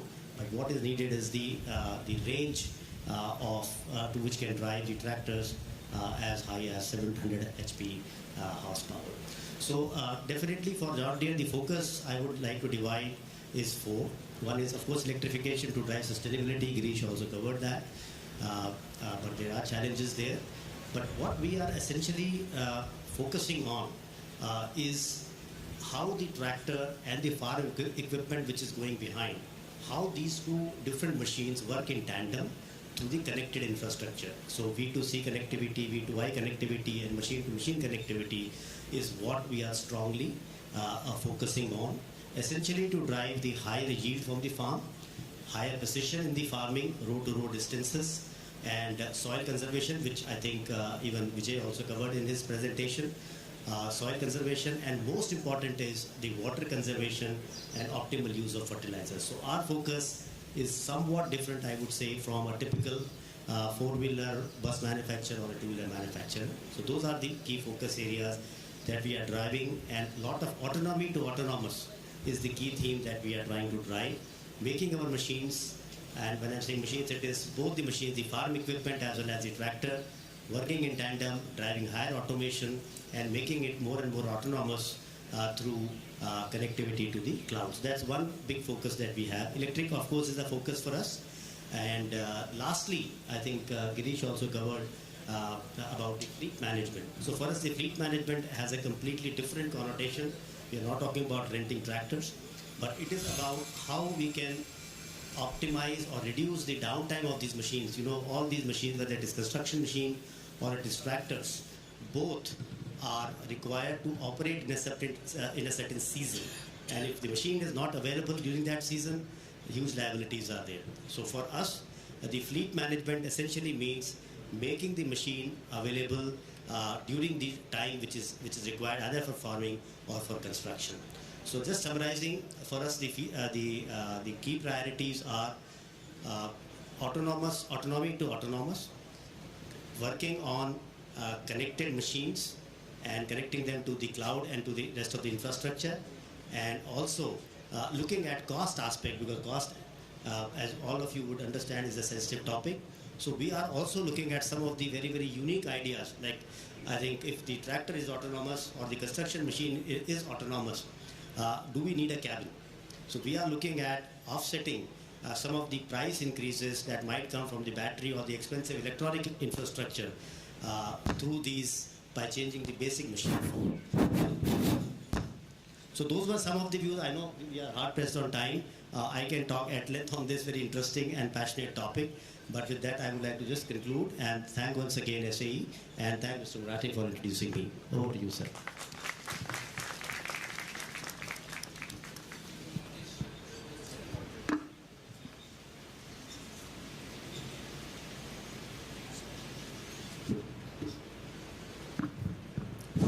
Yeah, thank you, Manish, for those interesting thoughts which are there. And he talked about the connectivity and autonomous vehicle in their business, which I think bring up the efficiency much more, and which is a very important aspect for future. Again, John Deere has been connected with SAE India from many years, and one of the as I remember for SAE India, one of the new initiatives which they had started was the FINE program, which is there. They are the pioneers in that which they.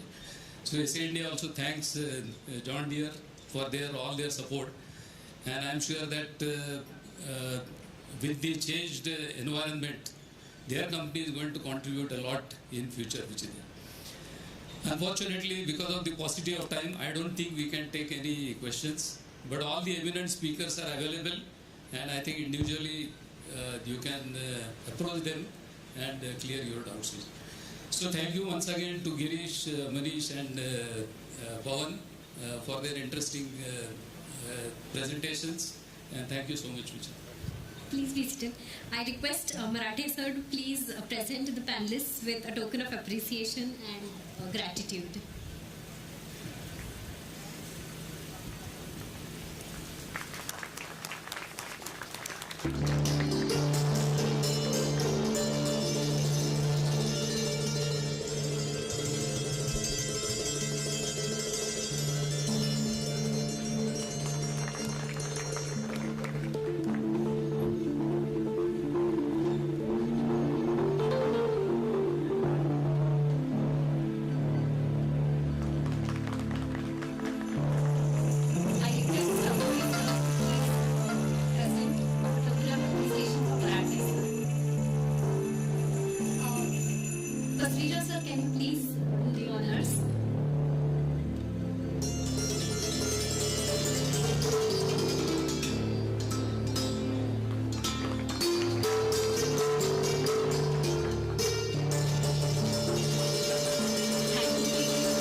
Thank you so much. A round of applause. Our chief guest will be here any moment, so please keep settled down.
Ladies and gentlemen, the automotive world is changing faster than ever before. Even as cars remain the center of focus, CVs, ancillaries, and EVs are still gaining traction and have their market share. We, India, as a country, have graduated from a small car country about a decade ago to cars, SUVs, electric trucks, and quality hub for the world country. So ladies and gentlemen, the automotive industry is in the midst of fundamental tech-led transformation way from cars to CASE case. Yes, 40% of the vehicle which is coming up, not only cars, even the trucks, is a share of hardware and software each in a future car as of today.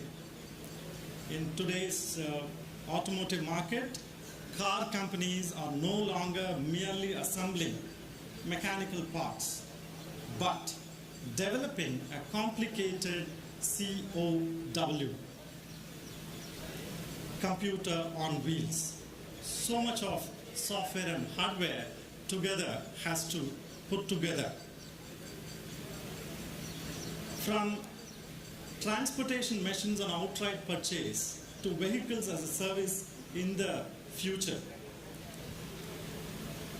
So to commemorate this change of phase and to celebrate Silver Jubilee of SAE in India and SAE India amongst the Indian mobility fraternity, ladies and gentlemen, we cannot think of any other VIP other than our Honorable Union Minister of Road Transport and Highways. He will be here in a moment.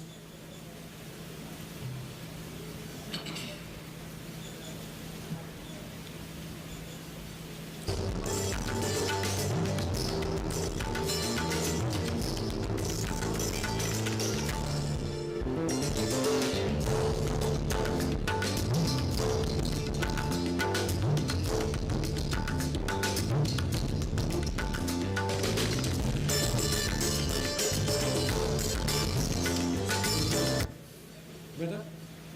Okay.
one sitting president and then two former presidents, several former MDs. After a very, very long time, ladies and gentlemen, we are witnessing this in-person meeting. In fact, we are very glad to see a maskless meeting. Right? After about 2 years, where we had to be masked. It's a good thing. Honorable Minister is visiting the lab, so he should be here any moment. We were supposed to have had a break, but please bear with us. We will go for the break once for all. So he should be here.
The outstanding Swarnim Chaturbhuj Yojana, of which Shri Gadkari ji was the chairman, is the culmination of these efforts.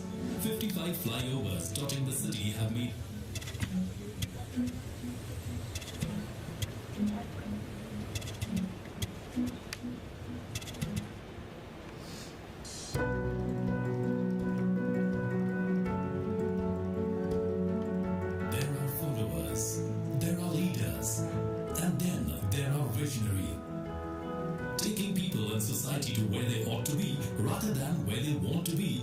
what separates a visionary from a mere leader. This rare quality is what sets apart Nitin Gadkari, Minister of Road Transport and Highways, from many of his ilk. Born in 1957 into a free-thinking agricultural family, Nitin Gadkari at heart has always been a social worker inspired by the RSS founder K.B. Hedgewar's ideals of humanity and nation building. Taking off as a Minister of the Public Works Department in 1995, Nitin Gadkari made groundbreaking changes in the speed the city of Mumbai traveled. So impressed was the then PM Atal Bihari Vajpayee ji with Gadkari ji's performance as PWD Minister that he offered him a responsibility of weaving road nets in the whole of rural India. The outstanding Swarnim Chaturbhuj Yojana, of which Shri Gadkari ji was the chairman, is the culmination of these efforts. 55 flyovers dotting the city have made commuting in Mumbai much easier than ever before. The foundation for the magnificent Bandra-Worli Sea Link was also readied during this time. The jewel in the crown of Maharashtra, India's first expressway, the world-class Pune-Mumbai Expressway, is also a futuristic project imagined and brought to fruition by Nitin Gadkari. Connecting over 13,000 unconnected villages with an all-weather $100 million project is another feat accomplished by this far-sighted visionary. Nagpur, his hometown, has seen first of its kind double-decker bridge, an innovative beautification of flyover using local artists and painting of great political and social leaders was added attraction. Ajni Intermodal Station will have connectivity between long-distance buses, city buses, railways, metro and indirect link with city airport. Nagpur Broad-Gauge Metro, which is a commuter rail project planned for Nagpur city and extending up to adjacent areas of Wardha, Narkhed, Ramtek, Bhandara and Chhindwara. World-class institutions like IIT, IIM and AIIMS emerge and thrive under his watchful gaze. This is in addition to the over 1,000 Ekal Vidyalayas that go a long way into molding the future tribal generation. Performing over 10,000 successful heart surgeries is another stupendous achievement in his illustrious career as a warm-hearted do-gooder. The city of Nagpur is the first city to explore alternative biofuels for transport. These include bio-CNG buses.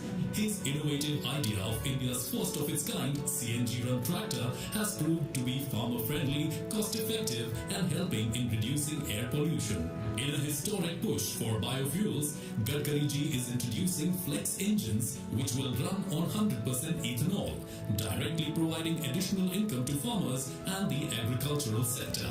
Sanskritik Mahotsav, motivating local artists to go nationally. Krida Mahotsav, supporting local sportsmen to showcase their abilities and motivate them to go nationally and on Olympic level.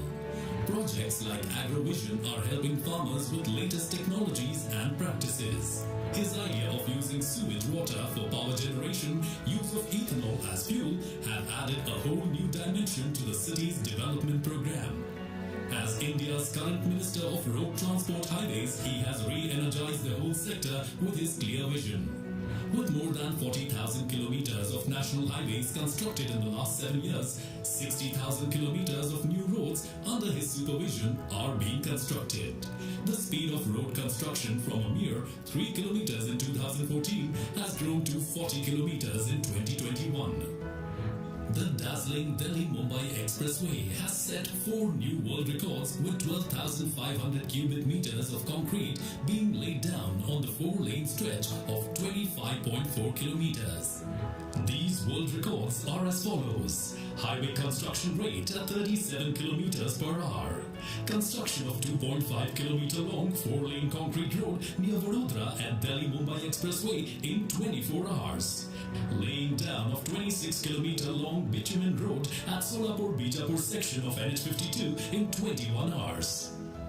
A 50% growth in the length of the national highways in the last 7 years of the NDA government is a monumental achievement. The figures went up from 91,287 kilometers to 1,37,625 kilometers. Going further, INR 3.32 lakh crore is allotted for 22 Greenfield Expressway, initiated by the bridge building Messiah, as he is formally referred to.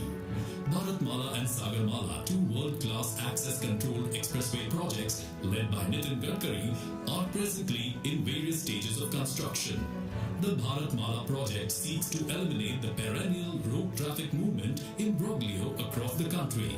With Nitin Gadkari taking charge, India's much maligned logistics sector has also metamorphosed from a point-to-point model.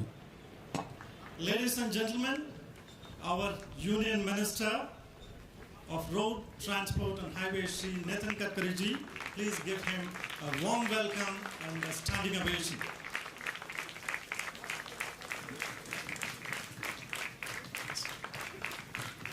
May we request Honorable Minister and the dignitaries to come on the dais, please.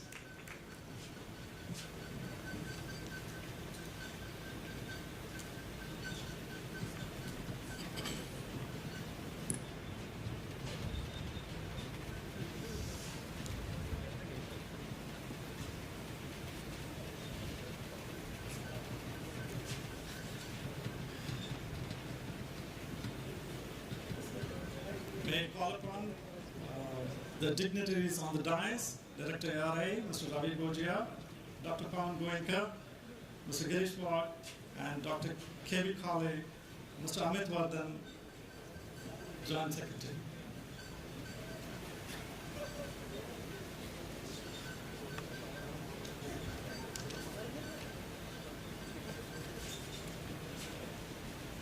Can we start, sir, with your permission? We would like to felicitate Honorable Minister by Madam President SAE India, Mrs. Rashmi Urdhwareshe, team.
May I now call upon Madam President to felicitate Director ARAI, Dr. Rajimata, team.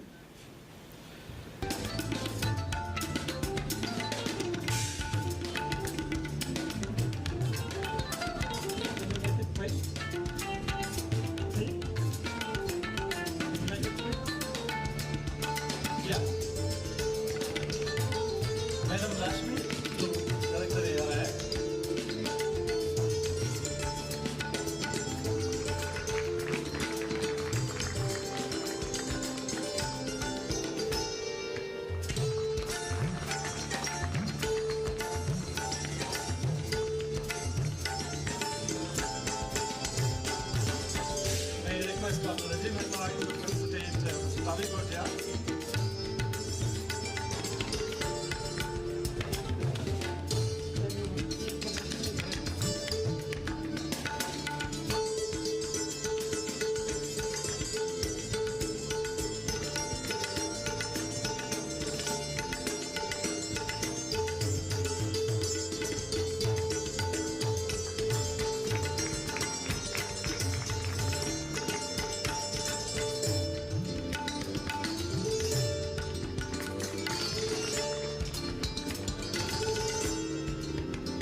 you can facilitate Dr. Goenka.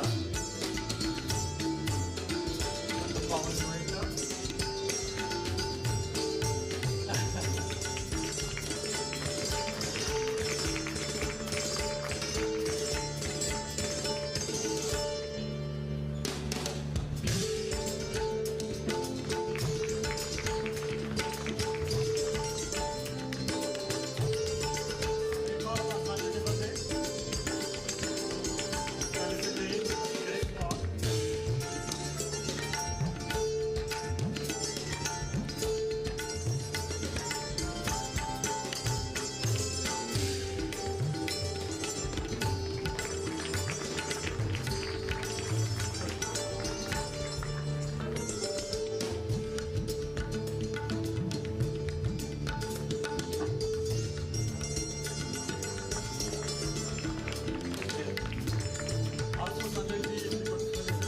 Madam President.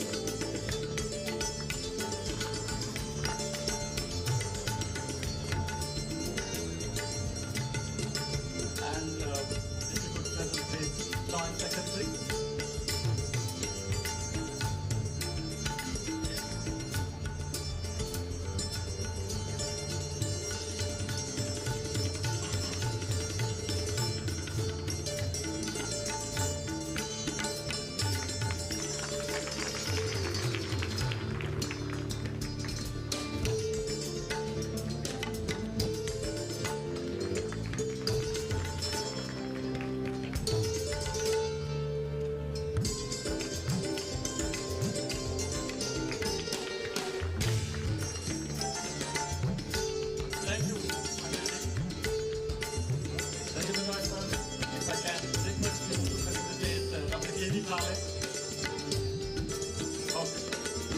Thank you, ladies and gentlemen.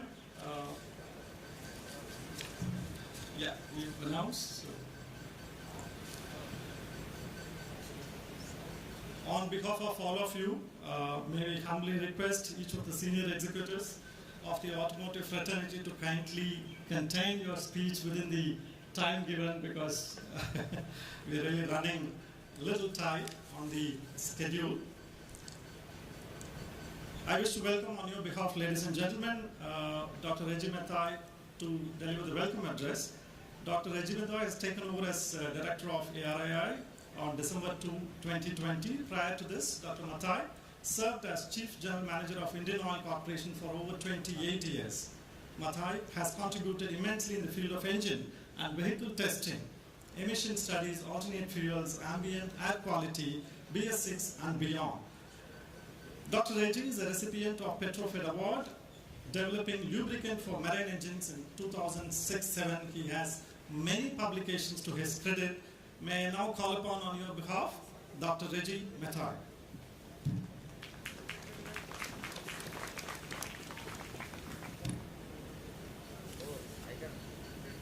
Thank you, Venki. And good afternoon to all of you. Honorable Union Minister, MORTH, Mr. Nitin Gadkari ji, the chief guest of today's event, Mr.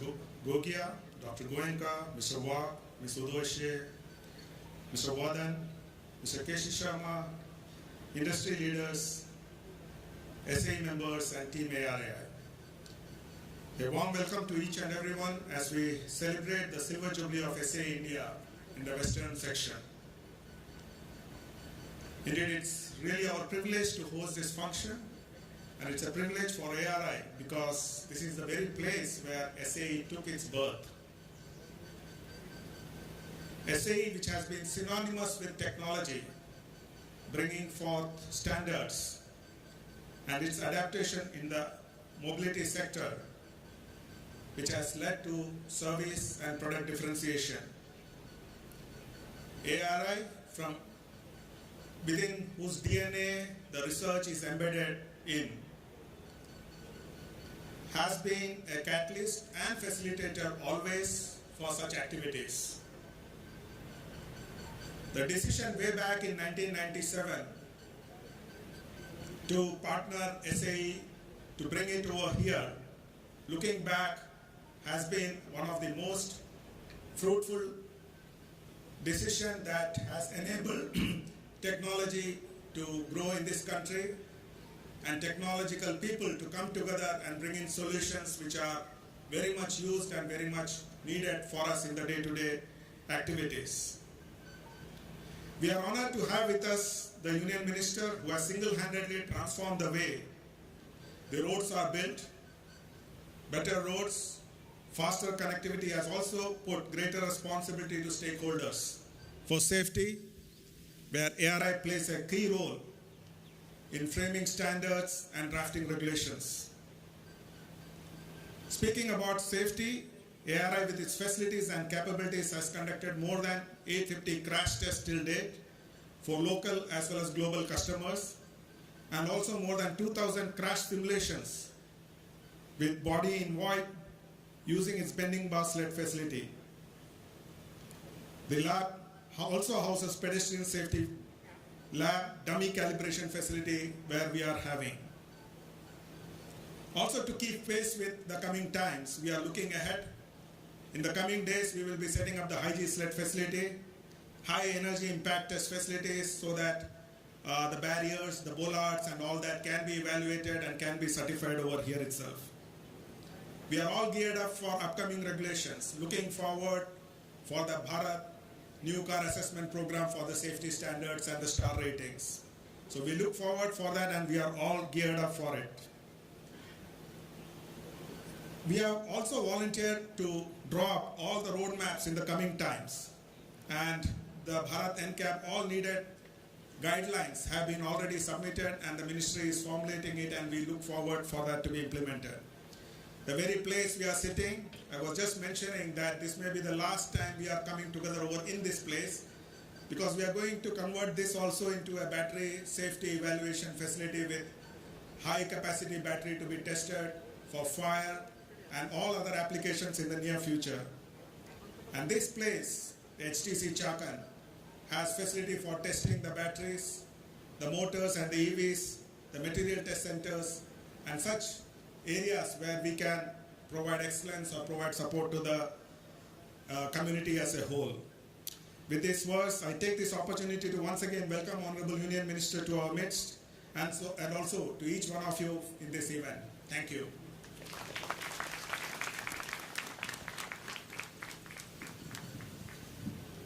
Thank you, Dr. Regimentoy.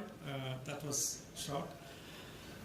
May I now call upon Ravi Gogia, VP ARAI. Mr. Ravi is the President, Fiat India Automobiles Private Limited, a 50-50 joint venture between Tata Motors and Stellantis since 2018 April.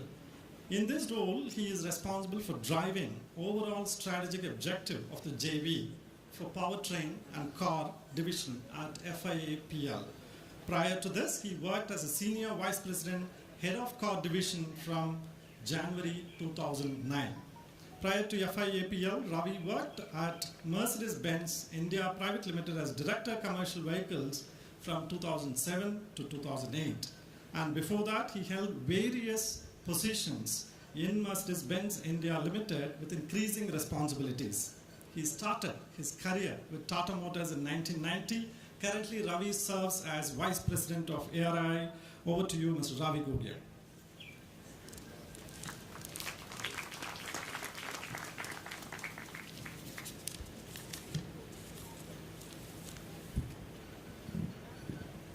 Thank you, Venki. Honorable Minister of Road Transport and Highways, Mr. Nitin Gadkari ji, Mr. Dr. Reji Mathai, Ms. Rashmi Urdhwareshe, Mr. Dr. Pawan Goenka, Girishwa, Mr. Vardhan. First of all, let me congratulate SAE India for this Silver Jubilee function. Congratulations, and may we have more functions in the future. I've been asked to speak on behalf of ARAI and also give perspective on the automotive industry. Let me take this opportunity to say a few words about automotive industry and what ARAI is doing in this regards. So I think we are at the cusp of transformation as an automotive industry as we move in the next decade. The movement has already started, and what we see as going forward is that we'll be moving towards cleaner green mobility solutions, and those solutions are going to come very fast. All the doubts that we might have had in the past about whether we'll be moving, and those doubts have been clear, and now there is a clear roadmap as to how we'll go about this. What also is happening in the industry as we go forward is that the regulation, the environment, the technological and the competitive challenges that are coming forth will make the industry to innovate, it will make the industry to collaborate, and also make the industry agile. The industry which will be able to collaborate, innovate, and be agile over the coming few years will be able to capture the most of the market and will be able to address the demand of the customers as well that of the industry and the nation as such. The green mobility is going to be the future which will drive, as we heard from the earlier speakers in the panel during the morning session, that sustainability and the renewable energy is going to be driving how the mobility will move forward. What happened in the last couple of years opened up a lot of challenges for the industry because of the pandemic. It made the industry suffer from the supply chain disruptions, had to recalibrate the supply chains, and going forward, I think the industry has taken good lessons out of these challenges and are addressing the supply chain issues. The entry of the non-conventional players, the disruption in the industry because of the green mobility has thrown to the industry, which is very good actually, new set of players who are making the industry actually very, very democratized, making the playing field very level and giving equal opportunity to even the new entrants to be able to address the market. What we see going forward is also the digitalization, the analytics, the data analytics playing a big part, the artificial intelligence, the machine learning that the industry is adopting and making changes to see that we are able to adapt all that in the processes for innovating new products and making the processes in a way that would make it address flexibly the requirements and shift from the current ICE or the future technology vehicles, be it BEV, be it CNG, be it fully flexed vehicles. I think the product and processes would become more flexible and more agile to be able to address this. Coming to the contribution of the Government of India, which is making the supply as well as the demand side favorable to adapt to these new technologies. I think the ecosystem that the Government of India is doing, and we are thankful as an industry for doing so, is obviously addressing on the supply side the PLI schemes, and also on the side of demand to have FAME policy, the FAME 2 policy which we have, as well as the policy of scrappage that the Government of India has introduced. This will help us to push demand and take us into the next steps. The contribution for ARAI, which I will just enumerate, over the past 3-4 years as we moved from BS4 to BS 6.2, BS6, the ARAI quickly transformed their facilities and made the capacity available to make sure that all the vehicles would get homologated and tested and certified to the new homologation standards. During the period of the lockdown, ARAI also started testing remotely and providing the support to the industry to meet their testing needs. Besides this, during the pandemic, ARAI did the testing for the ventilator to quickly address the demand for the ventilators which was coming up from the manufacturers.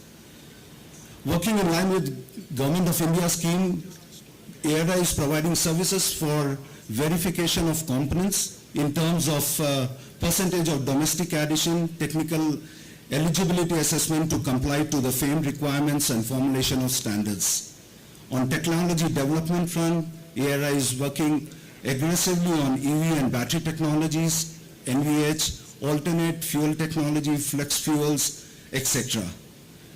ARAI has developed its own e-powertrain kit for three-wheeler application, and that can be retrofitted and is also scalable. ARAI is developing effective thermal management system for the batteries and providing packaging solutions that can be adopted by the 2- and 3-wheelers EV application. The breakthrough technology that ARI is developing is currently on the light electric vehicle charge point, which is an economical product and has been deployed for use of the EV users. Last but not the least, in the front of AVAS, ADAS, etc., the ARI has developed AVAS technology, which is meeting the EAC 138 requirement and EIS 173 norms. And in case of the AVAS, solutions are being developed in-house for frontal collisions and front cross traffic alert. For the future, as the electric vehicles become more in numbers, we require this kind of acoustic controls. With this, and with the list of work that ARI is doing, my congratulations and also best wishes to SAE India. Thank you very much.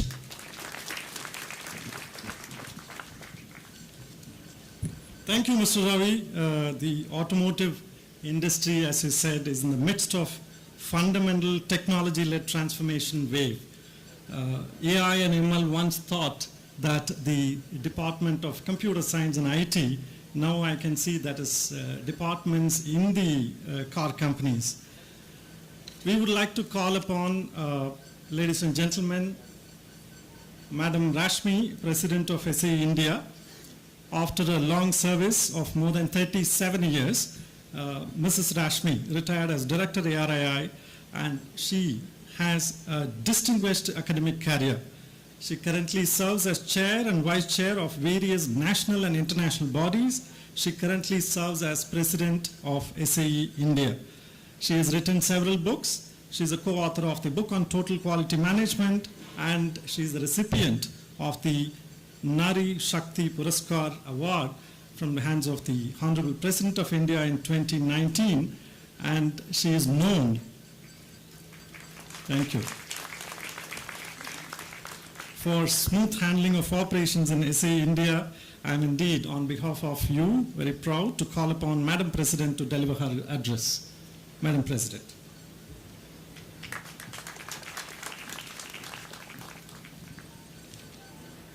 Thank you, Venki.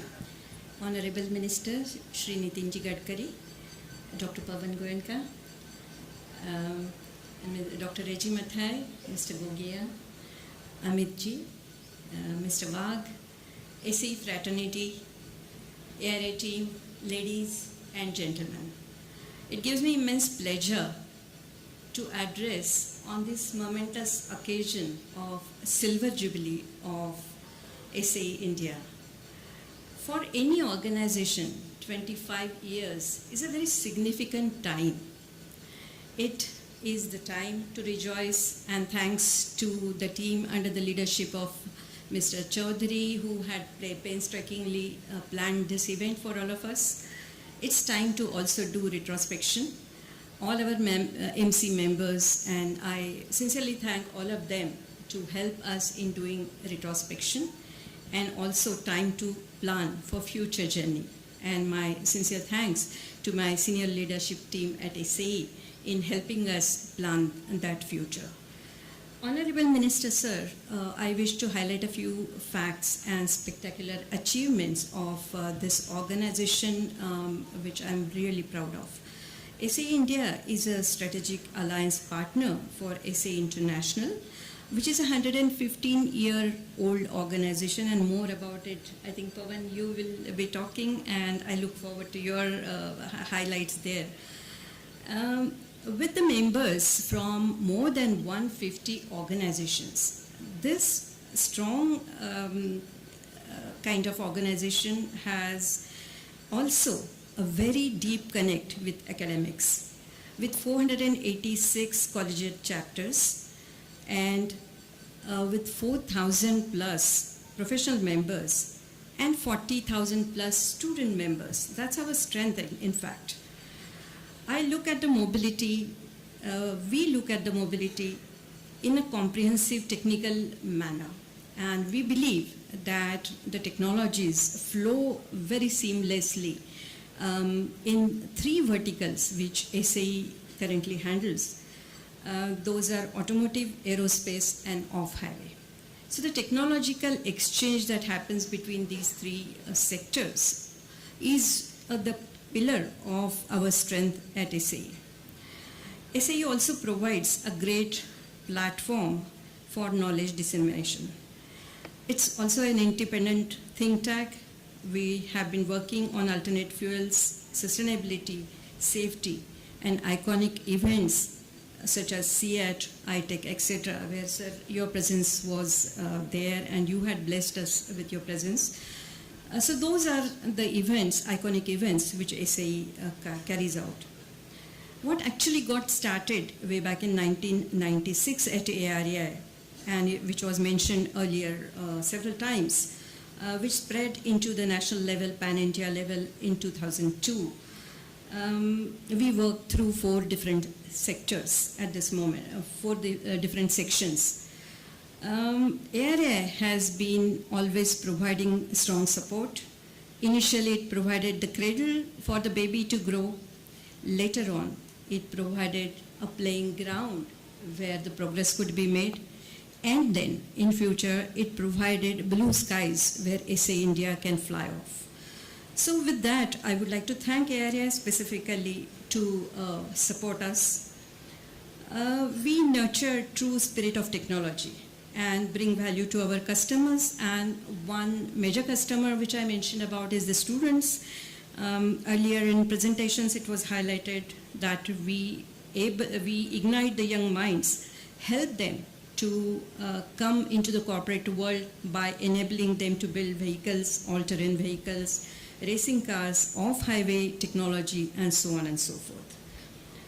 The iconic events like Baha, Supra, Eficycle, Tifan have been also mentioned.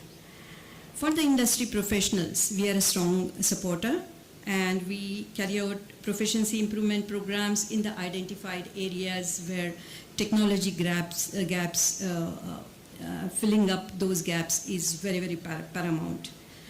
For the decision makers and the Government of India, we work on policy and positioning of technologies. I am also delighted to also make a mention here that we are proud and thankful to our industry leaders for their immense contribution. And I would fail my duty if I don't mention a few names, important names. Dr. K. Kumar, who was the president of R&D MUL, Maruti. Dr. Pawan Goenka, who is present here today. Dr. Mahadevan, who was director of India Pistons. Dr. Malhotra, former chair IOCL. Dr. Bala Bharadwaj, MD Boeing India, and several others from whom I draw my own inspiration. Today we express our deep commitment, sir, to advancement of mobility community, professional knowledge enrichment, and skill development. We are also mindful of the challenges that the country faces: global warming, energy crisis, transportation safety, sustainability goals. These are the 4 areas which are very, very important for all the entire automotive community, and SAE India stays committed to focus all our efforts to address these 4 dimensions. My personal commitment stays with the mobility community beyond my term as president, which will end this year. In addition to the 4 points which I mentioned above, I would continue to personally contribute in the 5th dimension, that is diversity and inclusion. That's my personal commitment, and I shall pledge that I will continue to a wonderful journey and many more to come. Thanks.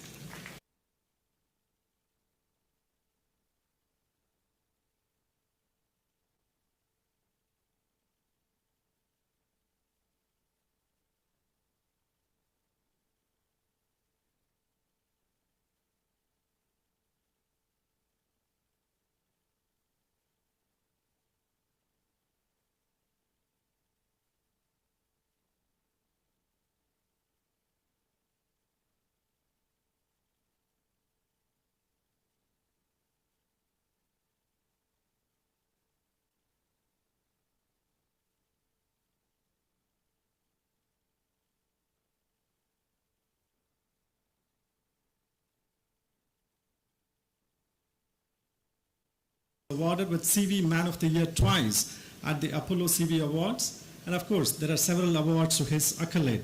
Mr. Girish Wagh is the Executive Director at Tata Motors and heads the commercial vehicle business of the company. He chairs the board of Tata Motors subsidiaries, namely Tata Daewoo, CV Korea, Tata Cummins, Tata Marco Polo, Tata Hitachi Construction Company, and also board of ACGL. Over to Mr. Girish Wagh.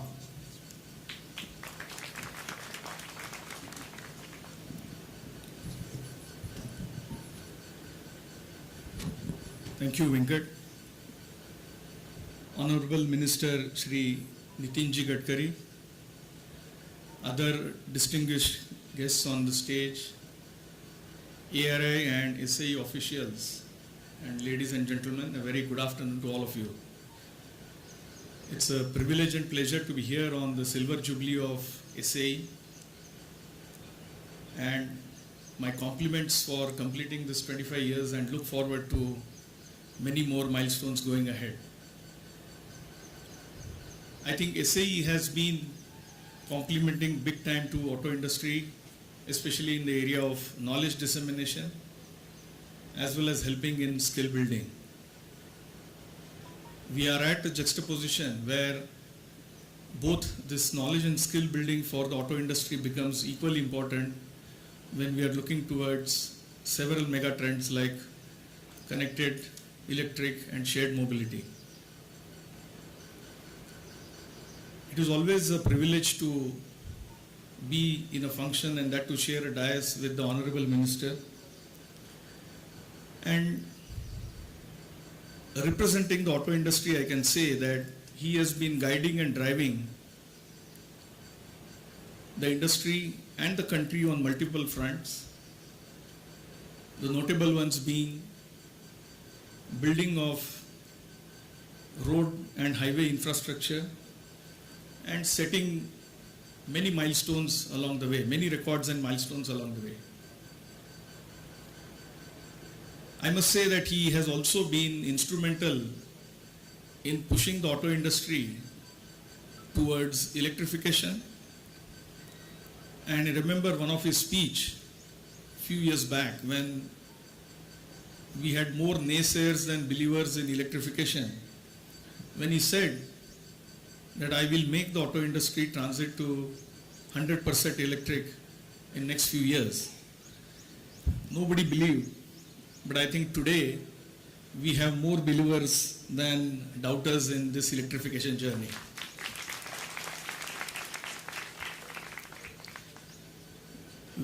Another important change that he has been driving, which is not so public yet, is addressing the end of life of vehicles.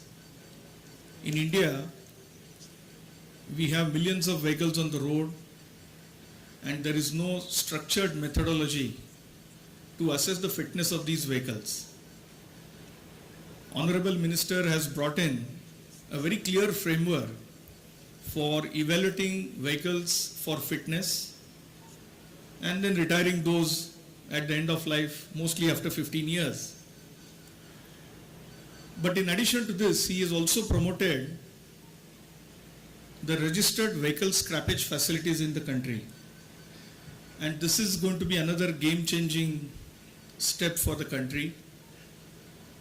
The reason being, all of us know that sustainability is the way forward for the country. The country has committed to get to net zero by 2070. And within that, I think circular economy is a very, very important pillar. Towards circular economy, managing the vehicles at the end of life becomes extremely important. And I think this registered vehicle scrappage policy that you have promoted, Honorable Minister, is going to be a big step in that direction. In addition, he has also gone on record to say that today this scrappage industry is unorganized, fragmented, and the policy now promotes organized players to come in, which includes Tata Motors also through a franchise model.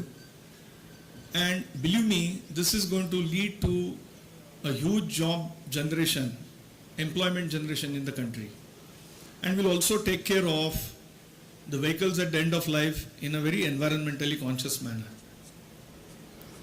I think third thing that I would like to mention, he has been driving road safety in a big way. And as I mentioned earlier also, I think Indian engineers need to use their ingenious ways to deploy the autonomous technologies into active safety to see how we can improve road safety multifold. I think Ravi has already spoken about auto industry, but just to add a few things from the market side, I think the industry has gone through one of its toughest periods with the BS4 to BS6 transition, the COVID, the commodity inflation, and as a result, I think the 2 years have been pretty tough. Three-wheelers and commercial vehicles actually declined to 50% of their earlier peak. Passenger vehicles declined to 20%, almost by 20% to their earlier peak. But last year has been a good beginning of recovery. And I must thank the Honorable Minister at this forum because he has been continuously meeting us and he has been kind of hand-holding the auto industry through the SIAM forum, giving a very patient listening to our requests and ensuring that those which are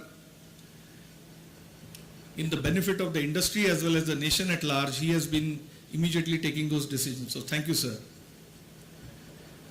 Going ahead, I think the government has taken multiple steps to promote electrification. The first one being the FAME initiatives, incentives, the FAME Phase 1 and Phase 2. And this has led to a good penetration in two-wheelers, three-wheelers, as well as passenger transportation. I will be missing this opportunity if I don't request the minister to continue these incentives for some more time till the industry volume crosses a particular threshold and then it gets into a self-sustaining mode. I'm sure he has been very considerate towards the industry and also committed towards electrification, and this is something which I'm sure he will make it happen. The government has also come up with very, very important incentives on the demand side, which is the production link incentives, whether it is for auto OEMs, auto component companies, as well as advanced cell chemistry. I think it is very important that we manufacture the battery cells in the country, and there are quite a few companies which have now come ahead and are getting into this. The next point that I would like to mention is on connectivity. I think the minister has pushed connectivity on the road through FASTags, automatic toll collection, and that has led to significant amount of time saving as well as saving in fuel. And this combined with the highway infrastructure that he has built, I can tell you, this week I was in Jharkhand, and when we talk about, the Honorable Minister has mentioned to me in one of his earlier talk that we can do Delhi to Mumbai in 48 hours with the new expressway that he's building. But I would like to tell you, sir, 12 hours, okay. But I would like to tell you, sir, that I met a few transporters in the state of Jharkhand, and they are now transporting steel coils from Jamshedpur to Bangalore and Chennai within 67 hours. That's a huge saving for the company because the inventory on wheels reduces. And now I think the transportation industry is also competing on the time dimension and not only total cost of ownership. So these are the few words that I would like to say from the auto industry, and we are really fortunate to have the Honorable Minister to continue to guide and push the industry. We will continue to progress and accelerate that progress on the path that he has led. Thank you very much. Thank you, Mr. Girish Wagh. Ladies and gentlemen, the whole program, the short 1 hour program of Honorable Minister was designed in such a way that we get research perspective, society perspective, industry perspective, and we need to now get the other perspective also. May I now call upon on your behalf Shri Amit Varadan, Joint Secretary, Ministry of Road Transport and Highways. Shri Amit, IRTS 89 batch, is presently working as Joint Secretary, Motor Vehicle Registration, Transport, Toll, International Cooperation in the Ministry of Road Transport and Highways from 27/11/2020. He has earlier worked as JS in the Department of Heavy Industry, Ministry of Heavy Industries and Public Enterprises, Government of India. Shri Amit Varadan holds Bachelor degree in Economics from St. Stephen, Delhi, Masters from Economics from JNU. He is also MBA from Faculty of Management Studies, Delhi University. Shri Varadan joined IRTS, Indian Railway Traffic Service, in 1990 August.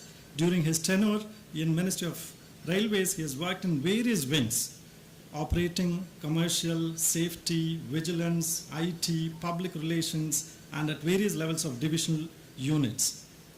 In fact, prior to joining IRTS, he has worked as a lecturer of economics in Hindu College, Delhi University. Very interesting. May I now call upon Shri Amit Varadan, JS Mort.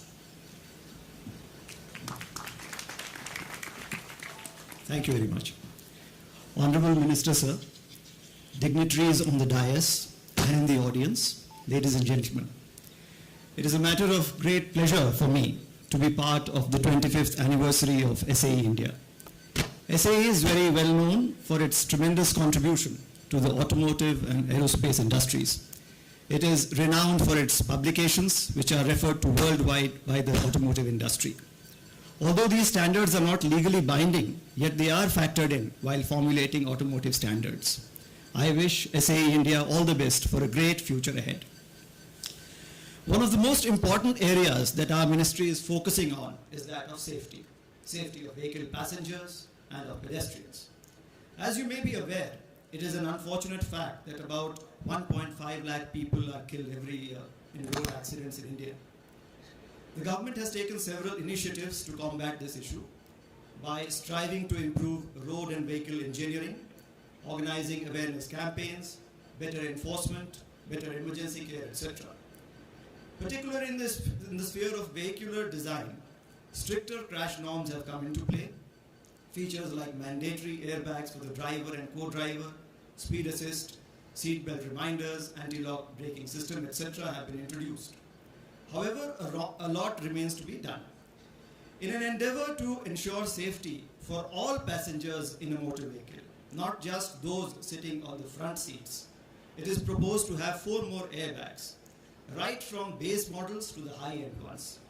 This is based on a very simple philosophy that all lives are equally important, not just of those who travel in high-end vehicles.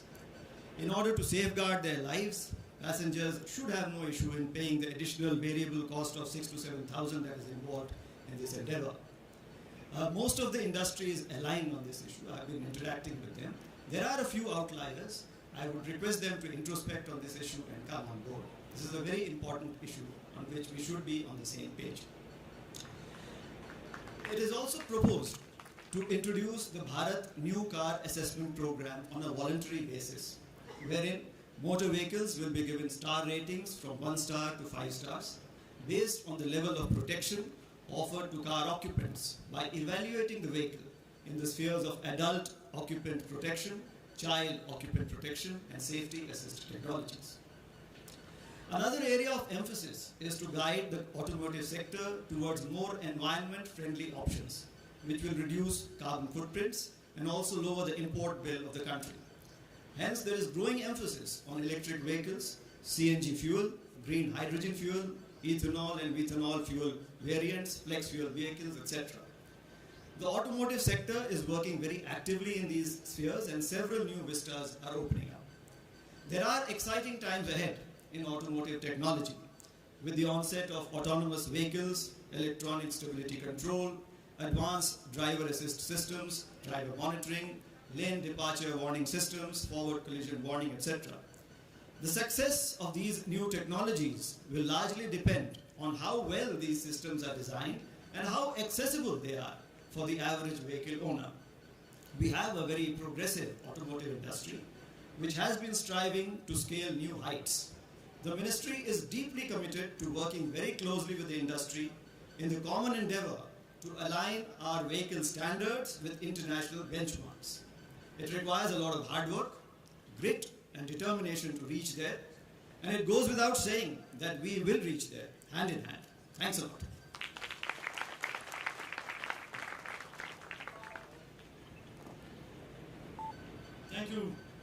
Thank you, Jay sir.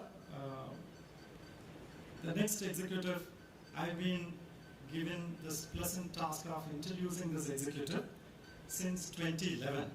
And the beauty, ladies and gentlemen, whenever I come back to introduce this mobility executive, one or two paragraphs of accolades is added to his bio, and we don't know which one to draw. So Dr. Pawan Goenka earned his BTech from IIT Kanpur, PhD from Cornell, graduate of Advanced Management Program from Harvard, and joined M&M in '93. Started off the SAE in India idea in possibly 1994, and the rest is history. So Dr. Goenka is also credited with building strong R&D infrastructure, a robust product portfolio for Mahindra, and widely recognized as a statesman of Indian auto industry. He retired from M&M as Managing Director and CEO on 1st April 2021. Dr. Goenka received several accolades, awards in his illustrious career. Dr. Goenka also honored with a Lifetime Achievement Award for his unparalleled contribution to the automotive industry by ACMA. And he is also a fellow of SAE International, a distinguished honor given only to select 20 executives across the globe. He has also received the FISITA Medal of Honor. For those who may not know, FISITA is a French organization, Federation of International Automotive Societies, and SAE India is a member of FISITA for many, many years. He is currently a National Council member of CAI, serving as Chairman of Board of Governors of IIT Madras and IIT Bombay. He is a chairperson of SCALE and many other, and the present position is the chairman of Indian National Space Promotion Authorization Center, in short, in space. I am indeed very, very glad to call you to deliver your excellent address, Dr. Goenka.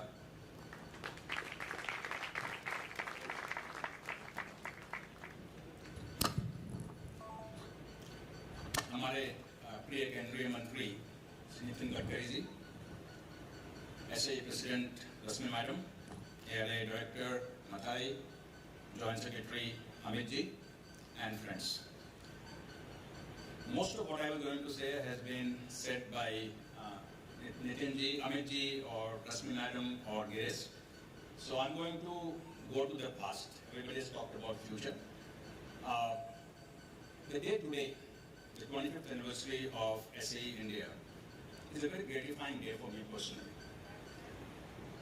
I became a member of SAE International in 1979.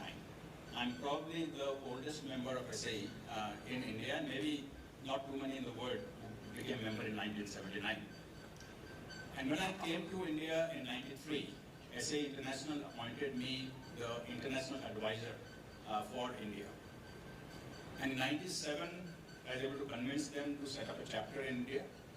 And Western India chapter was the first chapter that was born. And there were 4 or 5 of us at that time: Dr. Kumar, Mr. M.S. Kumar, Dr. Mahadevan, Mr. Dayal, who kind of sat together with the help of Muli Iyer to see what SAE India would do. And we came up with some plan. But none of us ever imagined that SAE India will be where it is today. It's just amazing the kind of support SAE India has gotten from everyone, the kind of volunteers who have worked tirelessly to bring SAE India. Mr. Dhanot is also sitting here right in front. In fact, I see many people in the first 3 rows who have worked for SAE India for the last 20-25 years to bring it where it is. Rashmi Madam has talked about what SAE India has been doing, so I won't go too much into it. But I would say that the events like BAHA, SUPRO, even AWIM are events that are making a huge difference to the automotive industry. Number of members that we have, 4,000 professional members, more than 50,000 student members, was unimaginable. 3,000 SAE papers being written every year by SAE India members, again, unimaginable. So clearly, SAE India has gone beyond expectation of those of us who were there in '97, planning out what it would be. And I would like to thank all of you who have made it happen. Now let me kind of look at what has happened to the industry in these 25 years. The auto industry from '97 to 2002 has transformed completely. Just like we never thought SAE India will be where it is, we never thought auto industry will be where it is. If you look at the products that were in waiting list in 1997, nobody will even give it a second look today if those products were being sold. And no matter what you look at, whether you look at emission, you look at safety, you look at quality, you look at fuel consumption, comfort features, everything has sort of grown beyond imagination. The way the industry has grown globally in terms of the volume, in terms of its ranking, again something that none of us could have imagined in 1997. Now that means that the people who are now sort of driving the industry captains, will have to match the 25-year of progress, and if you were to do that, Indian auto industry will definitely be number one in the world in all regards, not just in terms of volume. But I want to talk about last 8 years of the industry. The last 8 years of the industry have been driven by the vision of Mr. Gadkari. When we started, there were 3 words that were being used to describe him: innovative, visionary, and tireless worker. And I have personally experienced all 3 qualities in Mr. Gadkari. As I used to go to him lobbying for the requirements of the industry, and he will always throw a googly at me and ask me to do something totally different and ignore what I lobbied for. And I used to forget what I came to lobby for, and he used to start aligning with what he is saying. So, very early, when he had just taken over as a minister, I met him.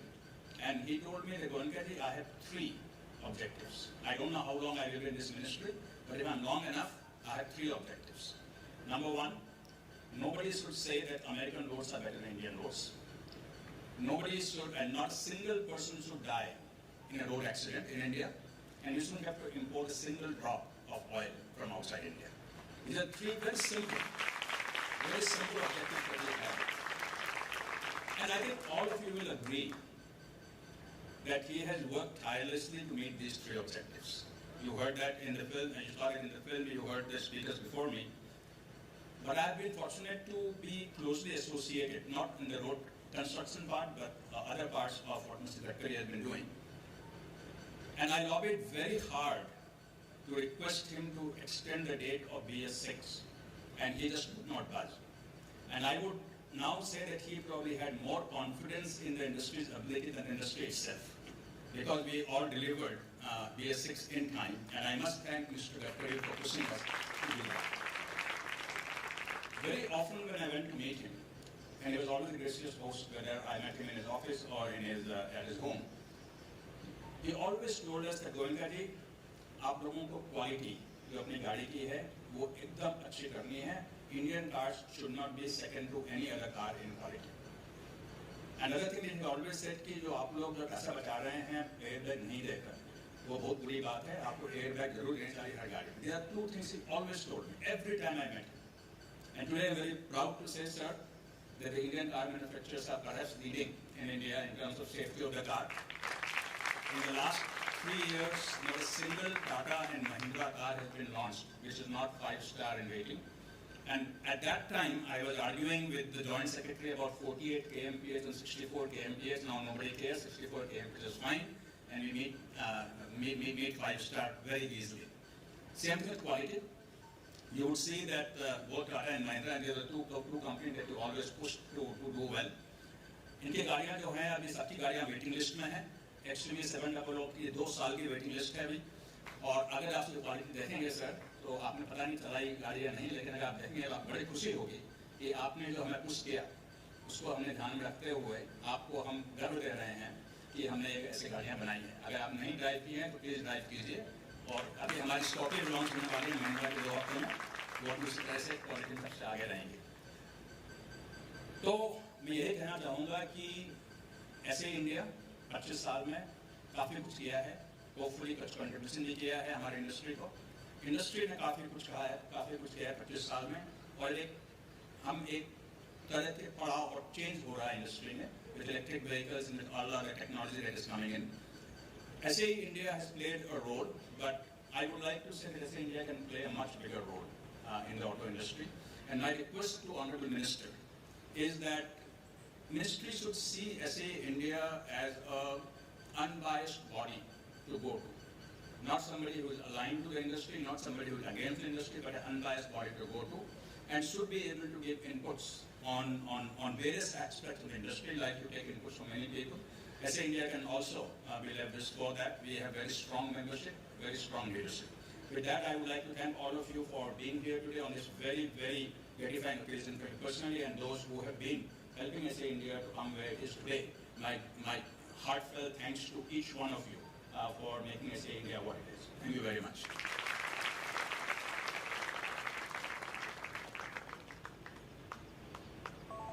Thank you, Dr. Goenka. I've been a volunteer, now I'm a staff, so I always wondered the way you summarize is amazing.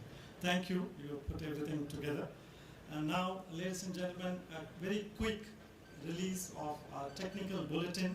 You all know that the essence of SAE standards and the next best to standards is the technical papers. So we have announced to all the 4 sections. We have 4 sections, sir. And then out of the top 100, we have chosen the 28 papers, crush them and put it into a USB, and we're going to release.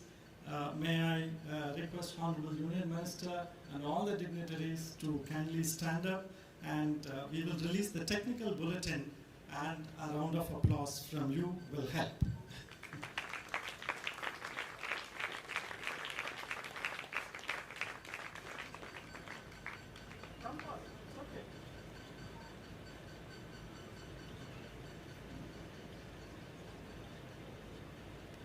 And then you can let's do photographs, sir. This is for the press. Honorable Minister. Music please from the backstage. And if you could kindly display to the photographer, yes. Ladies and gentlemen, release of SAE India Technical Bulletin. Top 28 papers of top 100.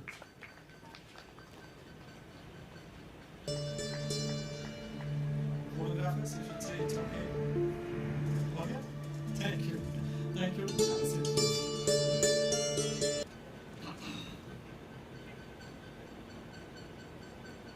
So we have 2 requests to get this up. If you could kindly release the SAIMC, which is our next best conference, which is going to happen in October 12 to 14. So our Madam President has signed. Photographers.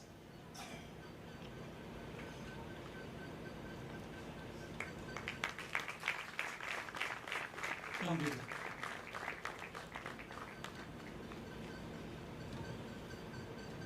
Tenth edition of SAE India International Mobility Conference. So the second request is, since we are celebrating 25th year, we would like you to felicitate the leaders here. That's an honor for them.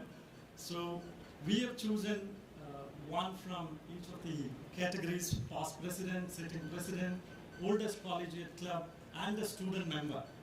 So may I now call upon, we already have Dr. Goenka. Quickly, please. And Bharataji.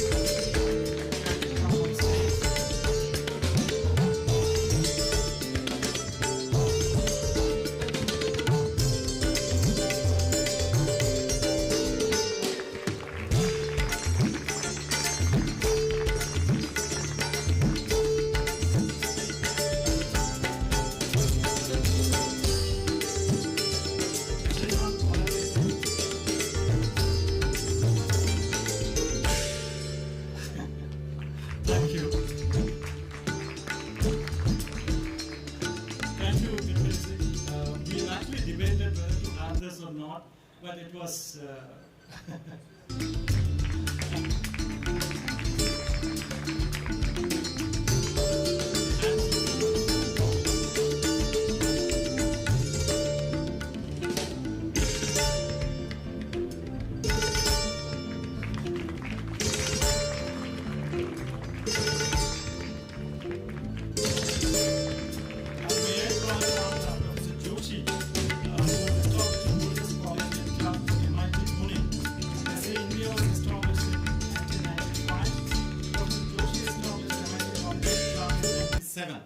First collegiate club in Western section. The collegiate club was given branch status in 2001 by SAE International, and Professor Joshi has been associated with us for over 23 years.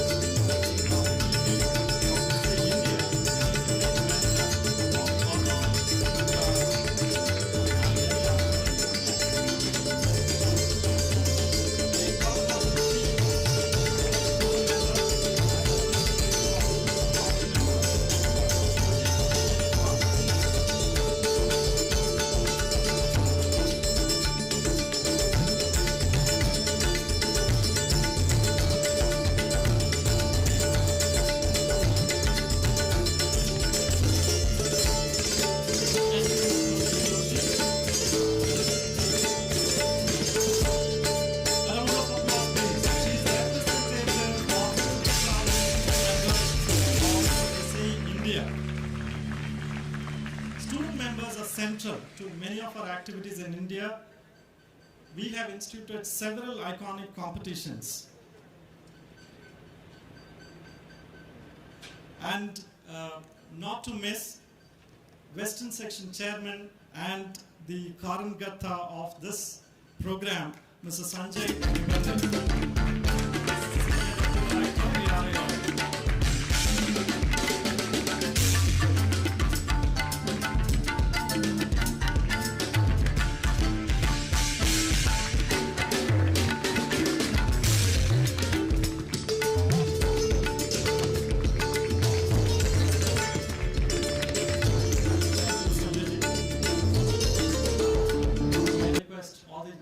To kindly be seated.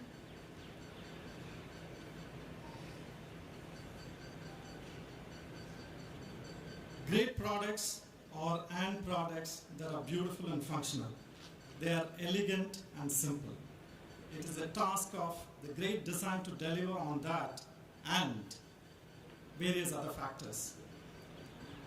We now have a minister who is an achiever, but yet simple. A minister who is modern in thinking and yet has India's culture in his heart. You have seen the short video of Gadkari ji before Minister came in.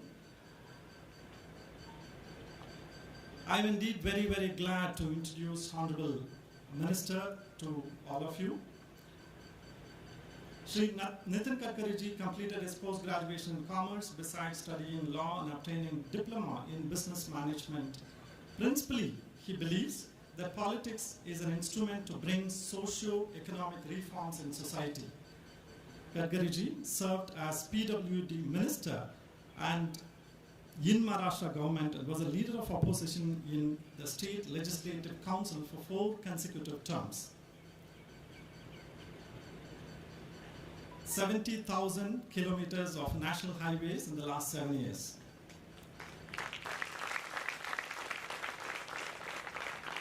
$30,000 kilometers of new roads.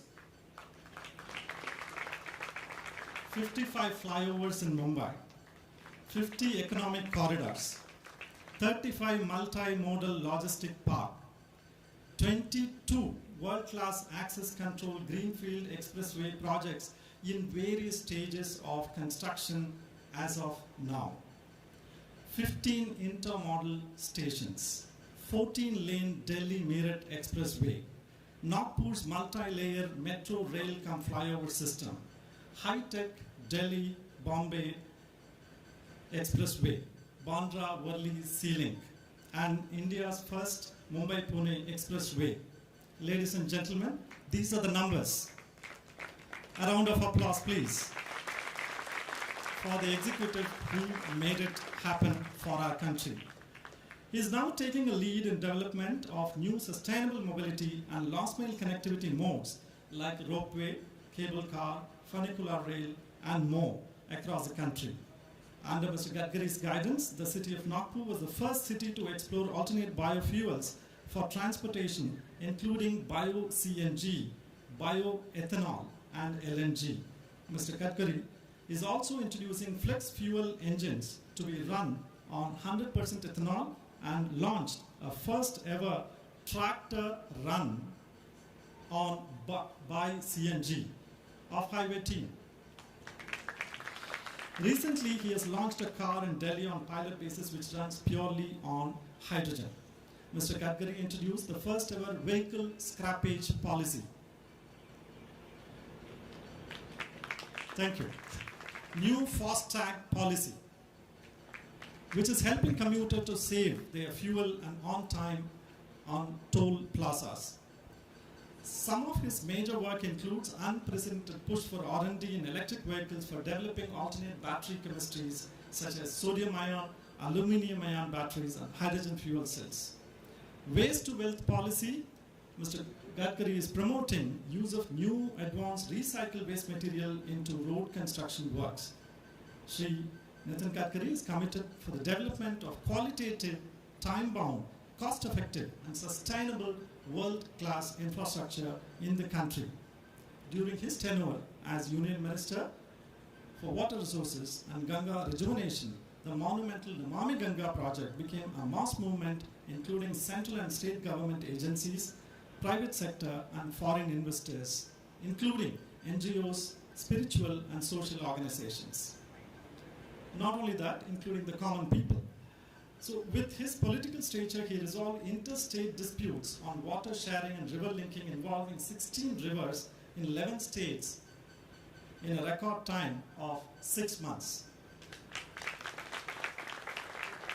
During his tenure, the first inland waterway was developed, goods movement was commenced between Varanasi and Kolkata, adding new dimension to the logistical history of the country.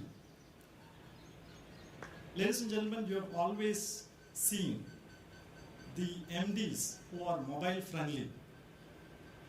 If he is an efficient MD, you can call him on the mobile anytime, correct? Have you ever seen mobility, fraternity friendly minister? This is Shri Nitin Jairam Gadkariji, an achiever, innovator, and dream come true minister for the mobility fraternity for our country. We from SAEINDIA and ARAI are humbled to call upon the Honorable Union Minister of Shri Nitin Gadkari to deliver his presidential address. Sir.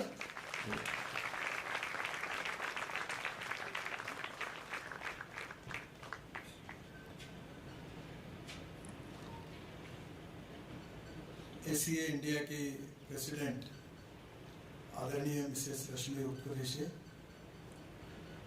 मेरे मित्र और महिंद्रा के farmer managing director आदरणीय doctor Pawan Goenka, Tata Motors ने और महिंद्रा ने बहुत अच्छा काम किया है। मुझे बहुत खुशी होती है कि लोग मुझे आते हैं कि ये गाड़ी मिलने रही है, वेटिंग लिस्ट है, आप चिट्ठी दे दो। और जब टाटा और महिंद्रा के लिए बोलते हैं गाड़ी मिले या ना मिले, मैं चिट्ठी देता हूँ, पर मुझे बहुत खुशी होती है कि इनकी कीमत बढ़ रही है। मुझे याद है एक बार मजाक में आनंद महिंद्रा और गोयनका जी मेरे पास आए थे, और बोलते होते आनंद महिंद्रा जी को मैंने कहा ये गोयनका नहीं, ये गोवर्धन। तो बोले इसका मतलब क्या है? तो मैं महाराष्ट्रीय ब्राह्मण हूँ, ये गोयनका जैसी बात नहीं करते, बनिया जैसी नहीं करती, ये ब्राह्मण जैसी करते। मैंने मजाक की थी उनकी। मैं उनको कहता था कि आप कॉस्ट सेंट्रिक के बजाय क्वालिटी सेंट्रिक बनिए। और मुझे बहुत खुशी है कि आज जो टाटा और महिंद्रा की कार आ रही है, उससे मार्केट शेयर भी बढ़ा है, पब्लिक में एप्रिसिएशन भी बढ़ा है, एक्सपोर्ट भी बढ़ेगा और इंडियन ब्रांड पूरे दुनिया में जाएगा। ये मुझे बहुत खुशी हो रही है, मैं बहुत आपका और हम किसी में कम नहीं है, बाकी भी कंपनियां अच्छा काम कर रही है, नो डाउट उनकी क्वालिटी प्रोडक्ट अच्छी ही है और हमारे देश से वो एक्सपोर्ट कर रहे हैं, उनका भी कंट्रीब्यूशन हमारे लिए उतना ही महत्वपूर्ण है। और ये विशेष रूप से स्वदेशी स्वावलंबन की बात जब हम करते हैं तो मुझे बहुत खुशी है, मैं उनको बहुत बहुत धन्यवाद दूंगा। हमारे जॉइंट सेक्रेटरी अमित वर्धन, हमारे president of fiat India silver jubilee, ARAI के डायरेक्टर रेजी मथई, उपस्थित सभी मान्यवर, और सबसे पहले मैं SAE को सिल्वर जुबली के उपलक्ष्य में आपका बहुत बहुत अभिनंदन करूंगा, आपको शुभेच्छा दूंगा, क्योंकि हिंदुस्तान की ऑटोमोबाइल इंडस्ट्री को दिशा देने वाले, उसके भविष्य को बनाने वाले आप लोग हैं। भी कुछ बातें याद रखनी नहीं चाहिए, पर मैं जब स्टूडेंट था तो मारुति का सुजुकी में विलीनीकरण किया था भारत सरकार ने, तो उसके खिलाफ आंदोलन हुआ था। तो मैं उस समय एक्टिविस्ट था, तो मैं उस आंदोलन में था कि ये क्यों हो रहा है। तो उस समय सुजुकी के खिलाफ आंदोलन करने वालों में से मैं स्टूडेंट था। पर आज मैं सबको समझाता हूँ कि उस समय मारुति सुजुकी आई, दैट इज द रीजन कि हिंदुस्तान की ऑटोमोबाइल इंडस्ट्री अपग्रेड होना शुरू हो गया, जिसमें क्वालिटी बढ़ी और चीज अच्छी बनी। तो कभी कभी मजाक में मैं कहता था कि हमारी गाड़ियां ऐसी थी कि हॉर्न छोड़कर सब बजता था। अब वो नाम नहीं लेता मैं, पर आज इतना बड़ा सुधार हुआ टेक्नोलॉजी में, इसका कारण यही है कि काफी आप लोगों ने मेहनत की है। Innovation, entrepreneurship, science, technology, research, skill and successful practices, we name it as knowledge, and conversion of knowledge into wealth is the future for the country. और आज भी देखिए ग्लोबल इकोनॉमी में तीनों बातों की चर्चा हो रही है। एक है फ्यूल, दूसरा है फूड और तीसरा है फर्टिलाइजर। पूरी दुनिया में रशिया और यूक्रेन की वॉर के बाद जो क्राइसिस है, वो तीनों बातों से जुड़ा है। और इसलिए मैं बहुत खुश हूँ कि ARAI है, आप सब लोग बहुत अच्छा रिसर्च कर रहे हैं। पर मैं समाज में रहता हूँ, निचले लेवल पे रहता हूँ, बड़ा मैं एक अच्छी बात बताता हूँ कि रिसर्च जो है वो नीड बेस्ड होना चाहिए, गरीब व्यक्ति को मदद करने वाला होना चाहिए। अभी भारत सरकार ने नैनो यूरिया निकाला, तो हमारे यहाँ इस पर जो लिथियम, मैं भी मुझे और पवार साहब को ये राहुल यूनिवर्सिटी में एग्रीकल्चर यूनिवर्सिटी डिलीट दी, तो वहाँ में ड्रोन बनाते हैं बहुत, अहमदनगर डिस्ट्रिक्ट में, तो मैं वहाँ गया था। तो ड्रोन देखने के बाद मैं भी हमारे यहाँ प्रयोग करूँ, क्योंकि मैं किसान हूँ और मैं ज़्यादातर एग्रीकल्चर में काम करता हूँ, तो मैंने भी ड्रोन वहाँ हमारे यहाँ प्रयोग शुरू है। तो जब मैंने उनको कहा कि लिथियम आयन बैटरी के बजाय फ्लेक्स इंजन के ड्रोन क्यों लेके आया, क्योंकि फ्लेक्स इंजन इथेनॉल बेस है और इसकी कॉस्ट 8 लाख से 5 लाख के अंदर आ जाएगी, क्योंकि अगर फ्लेक्स इंजन पेट्रोल का बन जाएगा। अब मैडम देखो एक छोटी सी बात का कितना इम्पैक्ट है कि हम 1 एकड़ गन्ने के लिए 4 बोरे यूरिया डालते हैं, और अगर हम ड्रोन से स्प्रेइंग करते हैं तो हमें 2 बॉटल लगती है 500 ml की, एक बॉटल इक्वल टू 50 kg की बनता है। और जब ये यूरिया फेंकते तो 1 एकड़ में 4 बोरे लगते हैं 50-50 किलो के, क्योंकि 70% यूरिया वेस्ट होता है और 30% प्लांट हो जाता है। जब नैनो यूरिया आया तो उसमें 4 के बजाय 2 ही बॉटल लगती है, यानी 2 बैग कम हो गई, क्योंकि जो स्प्रेइंग ड्रोन से होता है उसमें 70% प्लांट को जाता है और 30% वेस्ट होता है। अब आप छोटा सा एक ड्रोन बना दोगे और वो भी फ्लेक्स इंजन का, तो कोई कठिन नहीं, वो पेट्रोल इंजन है, तो देश का कम से कम 50,000 करोड़ का फायदा होगा। हम 60,000 करोड़ का यूरिया इंपोर्ट कर रहे हैं।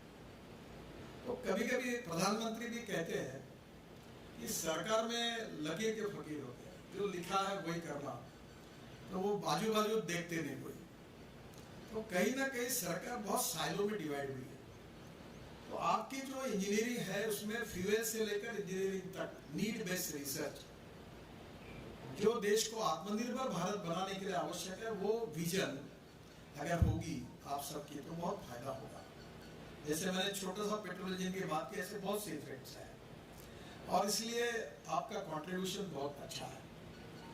जहाँ तक ये ऑटोमोबाइल इंडस्ट्री है, इसने तो देश की इतनी बड़ी ताकत है कि प्रेजेंटली इंडस्ट्री का टर्नओवर है 7.5 लाख करोड़, एक्सपोर्ट है 3.5 लाख करोड़, और But GDP contribution of automobile industry is 7.1%, manufacturing GDP contribution 49%, और 4.5 करोड़ लोगों को जॉब दिया है। और मेरा एक ऑब्जेक्टिव और मेरा विश्वास है कि इंडियन ऑटोमोबाइल इंडस्ट्री, जब मैं आज तक जो बोलता हूँ, वैसे पॉलिटिशियन बोलता है वो करता भी नहीं और कभी होता भी नहीं, ऐसा अनुभव लोगों को होता है, पर योगा से मेरा अच्छा है, मैं जो बोलता हूँ वो 100% हो जाता है, आधे बार कहीं छूट जाएगा। तो मेरा विश्वास है कि 25 समाप्त होने के पहले ये हमारा ऑटोमोबाइल सेक्टर वर्ल्ड का number 1 manufacturing automobile hub in the world हो, और हम पूरे दुनिया को एक्सपोर्ट करने वाले होंगे। और स्क्रैपिंग पॉलिसी के कारण हमारे कंपोनेंट की कॉस्ट हम 30% कम करने में सक्सेसफुल होंगे। हमारे स्टार्टअप हमारे यहाँ है, वर्ल्ड की सबसे young talented engineering man power हमारे पास है, और हमारे यहाँ इतना रिसर्च कर रहे हैं, स्टार्टअप आ रहा है। अभी 250 लोग तो स्कूटर बना रहे हैं, और जो स्कूटर बना के लाए बेंगलोर के कंपनी की, मैंने स्लिक मॉडल जगह इतना सुंदर बनाए उन्होंने। अभी इलेक्ट्रोलाइजर बना रहे हैं हमारे इंजीनियर। तो मुझे लगता है कि यहाँ टैलेंट की कमी नहीं है। तो आने वाले समय में इस क्षेत्र में नंबर 1 में 15 लाख करोड़ की इंडस्ट्री 2025 तक ये बनेगी, और कम से कम 2.5 से 3 करोड़ नए जॉब्स क्रिएट होंगे। और ये इंडस्ट्री है कि जो भारत सरकार को और राज्य सरकार को सबसे ज्यादा जीएसटी देने वाली इंडस्ट्री ये है, जो आपको हमको रेवेन्यू देते हैं।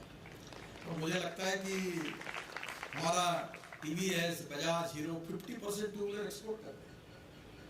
और आजकल तो मैं पोर्ट का मंत्री था, तो मुझे मालूम है, मैंने स्पेशल व्यवस्था की थी, गाड़ियां खड़ी रहती थी पोर्ट में, बसें, ये सब जा रहे। साउथ अफ्रीका में तो इधर ही जाता है। और अभी मुझे सुजुकी, टोयोटा सभी बता रहे हैं, वो लोग बता, कमल जी बैठे हैं। अब धीरे धीरे लोग यहाँ से दुनिया में एक्सपोर्ट कर रहे हैं, क्योंकि यहाँ की प्रोडक्शन कॉस्ट कम है, लेबर कॉस्ट कम है, यहाँ का इंजीनियरिंग टैलेंटेड यंग अच्छी जनरेशन है जो काम कर रही है।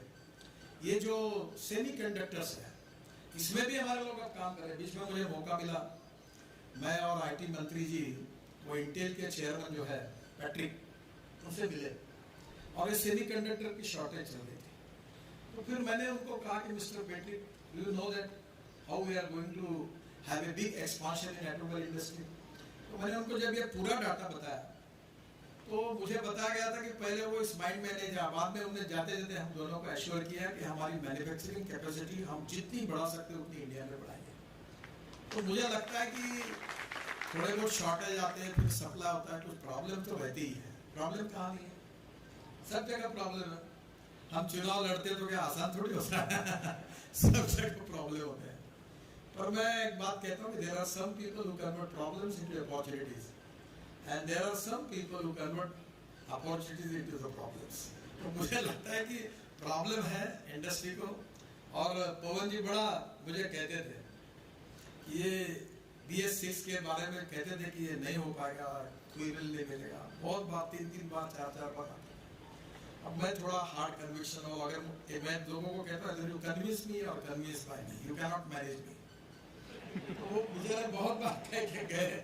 एक दिन मैंने कहा कि आप आए तो आपके साथ, नहीं आए तो आपके बिना, और नहीं तो आपको घसीटते हुए ले जाना तय हुआ है, ये होगा।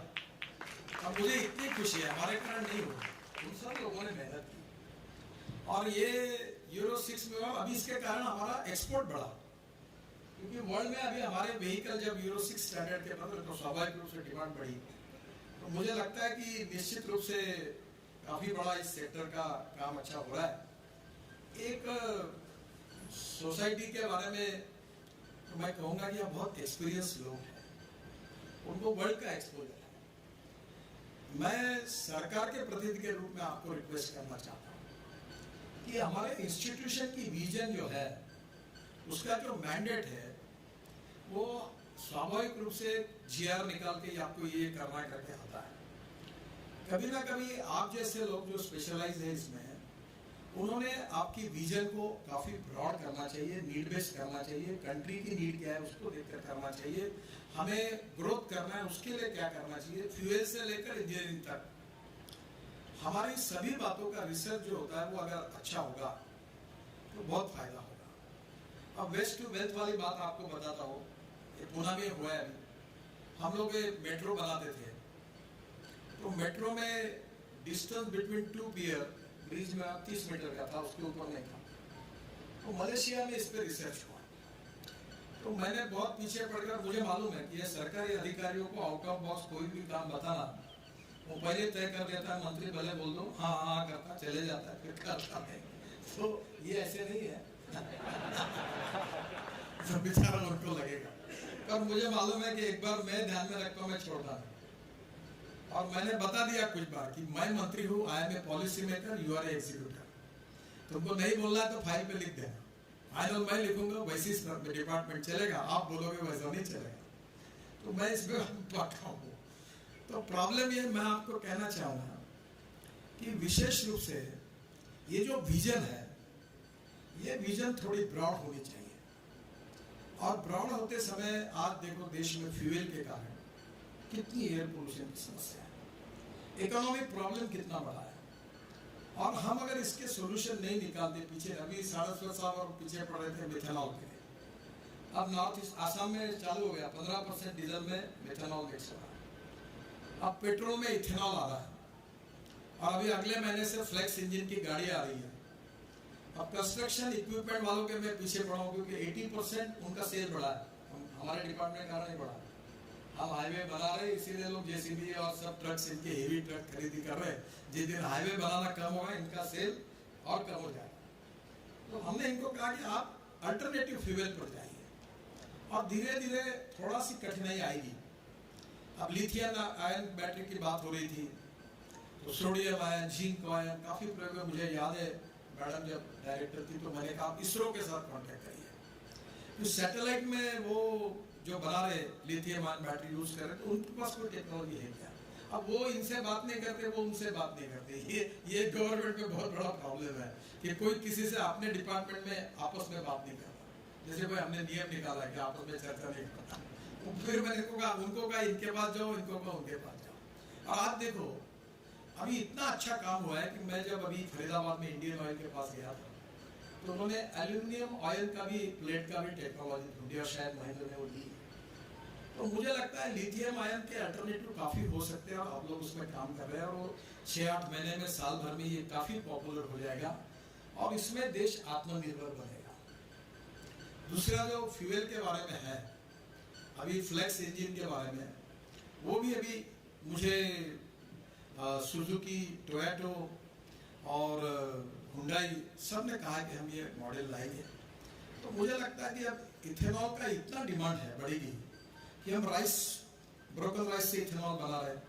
अभी तो इंडियन ऑयल पानीपत में ये जो परली जलाते हैं राइस स्ट्रॉ, इससे 1 lakh litre ethanol, second generation ethanol, और 150 टन पर डे बिटुमिन बना रहे हैं। तो मैंने वैद्य साहब जो इंडियन ऑयल के चेयरमैन है, उनको कहा तुम जितना बनाओगे उतना एनएचआई खरीदेंगे, क्योंकि यही है कि जिससे हम रोजगार भी निर्माण करेंगे, देश के लिए वेल्थ भी जोड़ेंगे, प्रदूषण की समस्या को भी सुलझाएंगे और देश की प्रगति और विकास में आत्मनिर्भर भारत की ओर जाएंगे। और इसलिए आप लोगों ने इस इंडस्ट्री को काफी अच्छे तरीके से, आप लोगों के कंट्रीब्यूशन के कारण ये बढ़ी है। जो सीनियर लोग बैठे जिनका मैंने आज सत्कार किया, उनका भी इसमें बहुत बड़ा कंट्रीब्यूशन है। मुझे बहुत खुशी हुई अभी विशेष रूप से वाक साहब को, और गोयनका जी आज नहीं है महिला में, पर उन्होंने शुरू किया काम है, उनको और उनके सभी सहकारियों को मैं धन्यवाद दूंगा कि डिजाइन अच्छे हुए और लोग अब आने लगे कि नहीं ये गाड़ी पसंद करने लगे। तो मुझे लगता है कि लोग अभी सस्ता है करके, मैंने एक बार गोयनका जी को कहा था मेरी भाषा में कि सस्ता मिल रहा है करके गरीब आदमी ब्लैक एंड व्हाइट टीवी नहीं खरीदता।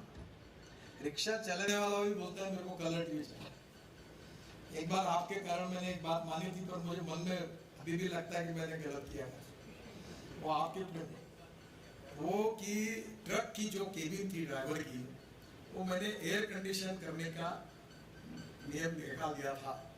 साहब मेरे पीछे पड़े, बहुत बार पड़े, आखिर मैंने उनके कहने पर उसको ऑर्डर को कैंसिल किया, क्योंकि 18 घंटे जब ड्राइवर चलेगा तो उसका भी, अब फॉरेन में तो तुरंत उतर जाता है, बेचारे की स्थिति क्या होगी। और इसलिए आने वाले समय में जितने सुधार करेंगे, अभी ड्राइवर 22 लाख ड्राइवर की कमी है।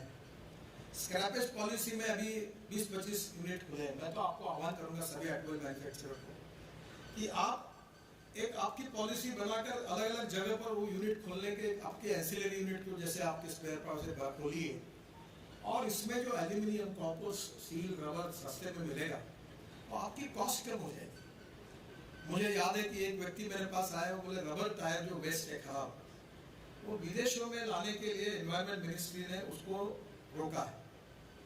तो मैंने बोला आप क्यों लाना चाहते हैं? तो बोले मैं बिटुमिन में 10% रबरेज बिटुमिन यूज करना चाहता हूँ। मैंने हमारे लोग बोले बिल्कुल अच्छे रोड बनते हैं। फिर उसमें वायर निकली, तो ये जो मैं पियर वाली बात करता था उसका जो जैसे उसका बारीक पाउडर पीस बनता है, तो वो डालने से अभी हमारे पास एक टेक्नोलॉजी से हजारों करोड़ बच गए कि between distance between two pier 120 metre हो सकता है, क्योंकि ऊपर का जो प्रीकास्ट है बीम वो स्टील फाइबर में हो रहा है। और यही आपके वेस्टर्नली बाईपास के पास सत्यजीत निर्माकर करके उन्होंने पहला यूनिट डाला। गोयनका साहब साल भर के लिए वो बुक हो गया, अभी देश में ऐसे 25 यूनिट डाल रहे। और मैं माजोली आइलैंड गया था ब्रह्मपुत्र में, सोनवाल करके आसाम के मुख्यमंत्री थे, उनके कॉन्स्टिट्यूशन में गया, तो हेलीकॉप्टर में मुझे कहते थे ब्रिज घोषित कर दो। ब्रह्मपुत्र इतनी बड़ी, जाते समय 15 मिनट लगा, मुझे बोले ब्रिज करो। मैं बोला ये संभव नहीं है। तो जाते जाते उन्होंने मुझे बोला आपने मुझे पार्टी में लाया, मैं मुख्यमंत्री बना हूँ, आप नहीं चाहते कि मैं अगले बार फिर से बनूँ, मैं क्या करूँ? धर्म संकट में आ गया और मैंने घोषणा कर दी ब्रिज बनाऊंगा। तो मुझे लगा ये चुनाव मेरे कारण ना है। वापस आया तो मेरे हमारे लोगों ने कहा कि 6000 करोड़ रुपए का ब्रिज हो। तो फिर मैंने सोचा कि ये मलेशियन टेक्नोलॉजी है। फिर मैं पीछे पढ़ के वो ब्रिज, उस टेक्नोलॉजी में हमने टेंडर निकाला, तो 6000 करोड़ का ब्रिज यूपी ब्रिज कारपोरेशन ने 680 करोड़ में दिया और bridge, this is the technology. तो मैं आपको यही कहूंगा कि ये बहुत कॉस्ट इफेक्टिव है, और इसलिए आने वाले समय में नए नए मटेरियल भी अच्छे कंपटीशन। अभी स्टील वालों ने भाव बढ़ा, तो ग्लास फाइबर स्टील ला, मैं उसको अलाउ कर रहा हूँ। एक आदमी की मोनोपोली होती है तो वो लोगों को लूटना शुरू करता है, और 10 बार कंपटीशन रही तो वो सही चलता है, बराबर रास्ते में ठीक चलता है। तो कंपटीशन के बिना कंज्यूमर को कल्याण नहीं हो सकता। इसलिए डिफरेंट मटेरियल पे मुझे खुशी हुई कि गाड़ी एल्यूमिनियम की बनी, तो मैंने कहा इसको भी आप जरा फाइबर बनाओ, कोई नया उसमें बन सकती है क्या, देखो ताकि सस्ती बने। तो मुझे लगता है कि ये जो रिसर्च एंड डेवलपमेंट है, इसमें आपके सोसाइटी का, ऑटोमोटिव इंजीनियर्स का, इंडस्ट्री का जो बहुत बड़ा कंट्रीब्यूशन है, जिसके कारण ये सेक्टर आगे बढ़ रहा है। और मेरा विश्वास है कि आज आपकी सिल्वर जुबली हो रही है, ये और देश के विकास में टेक्नोलॉजी के दृष्टि से, इनोवेशन के दृष्टि से नए नए रिसर्च करके आपका कंट्रीब्यूशन मिलता रहेगा, और इसी के कारण हम आत्मनिर्भर भारत बनेंगे।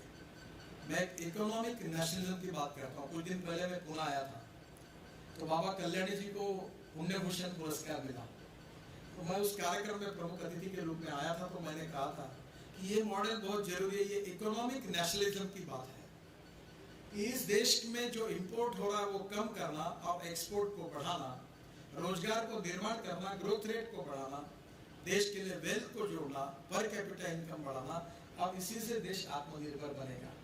और इसलिए ये ऑटोमोबाइल इंडस्ट्री ये ऐसा उदाहरण है कि जिसने देश को काफ़ी मजबूती दी, देश की इकोनॉमी को मजबूती दी, और दुनिया में हमारा नाम हो रहा है। वर्ल्ड के सब ब्रांड्स हमारे आए हैं। एक आधा नहीं आए तो कोई प्रॉब्लम नहीं, तो हमने कहा कि चाइना में बना कर यहाँ मार्केट होगा तो नहीं जमेगा, आना है तो यहाँ बनाओ, फिर हम मुझे लगता है कि सब लोग यहाँ आए और उनसे भी प्रोडक्ट अच्छा बनाएंगे आप। अब आपके मॉडल देखकर मैं आपको बताता हूँ कि जो जो ऐसी बड़ी बड़ी, नाम नहीं लेता मैं किसी का, गाड़ियाँ होगी अमेरिका में और दुनिया में, उससे अच्छी इलेक्ट्रिक की गाड़ी हमारा महिंद्रा और टाटा बनाएगा, ये मेरा विश्वास है। कि हमारे यंग टैलेंटेड जो नए डिजाइनर है उतना अच्छा काम कर रहे हैं, और ये इंडस्ट्री देश के लिए, देश के भविष्य के लिए सबसे अच्छी है। आपका बहुत अच्छा कंट्रीब्यूशन है, सोसाइटी का कंट्रीब्यूशन है, और आगे भी इसी प्रकार से इंडस्ट्री बढ़ती रहेगी, और भारत सरकार की ओर से हम इसको पूरा सहयोग करेंगे। इसी विश्वास के साथ आपको बधाई देते हुए मैं अपनी बात को समाप्त करता हूँ। धन्यवाद।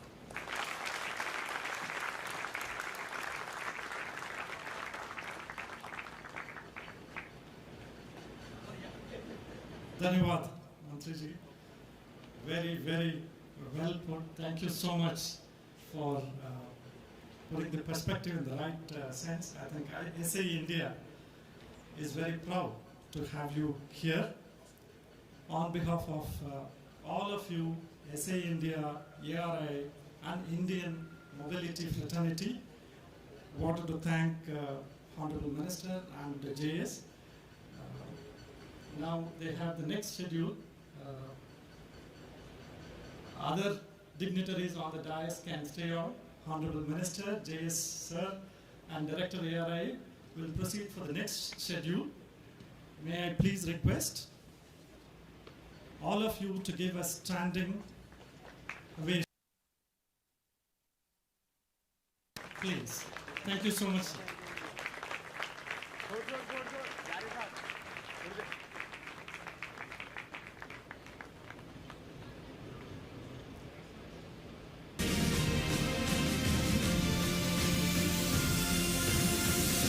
Have a seat, please. Have a seat, sir. Madam, have a seat. So may I now call Mansi.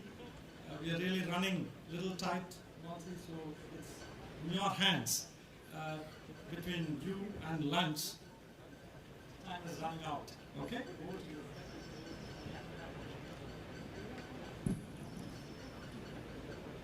I request everyone to please be seated. No organization flourishes without the tireless contributions of its members and office bearers. We now take this opportunity to thank and honor the founder members, past chairs and general body members of SAE India, as well as the contributors, at the hands of the eminent personalities.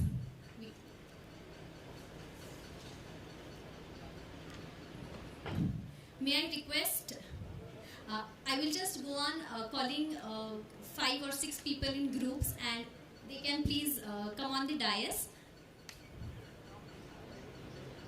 Yeah, please use the stairs on your right to step up on the stage and then leave the stage from your left side.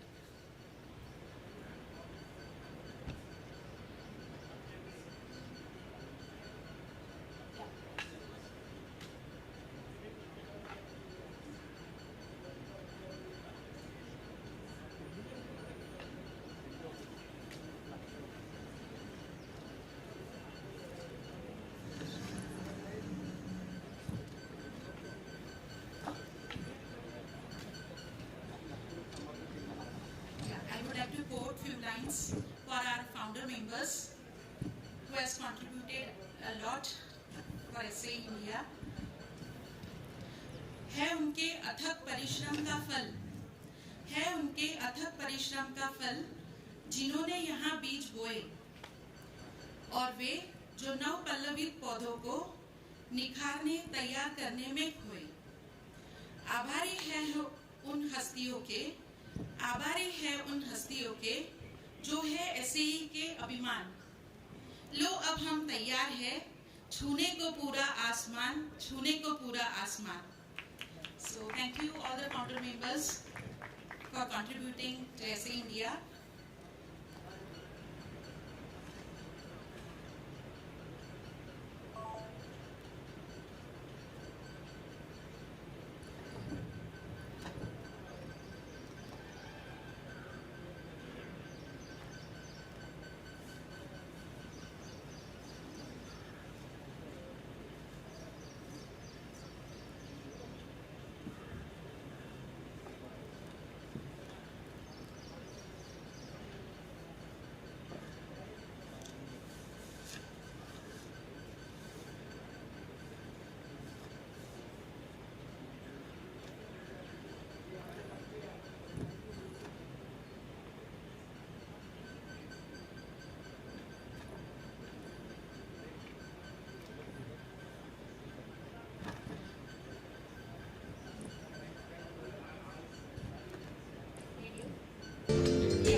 I would like to quote few more lines for all the stakeholders, for all the presentees who are attending this program.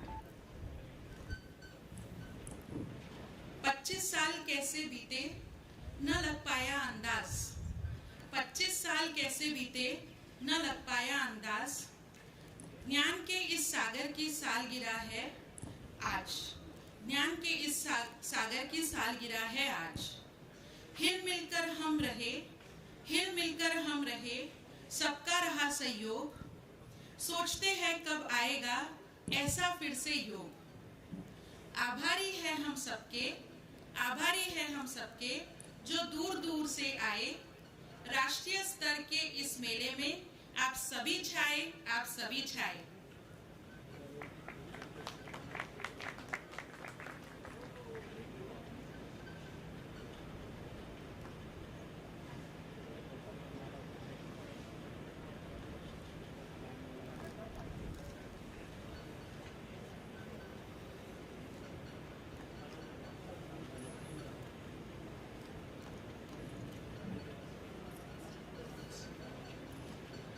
Now, I would like to call upon Mr.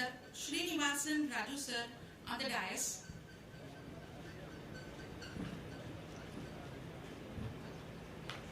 I request Mrs. Rashmi ma'am to felicitate Mr. Srinivasan Raju sir.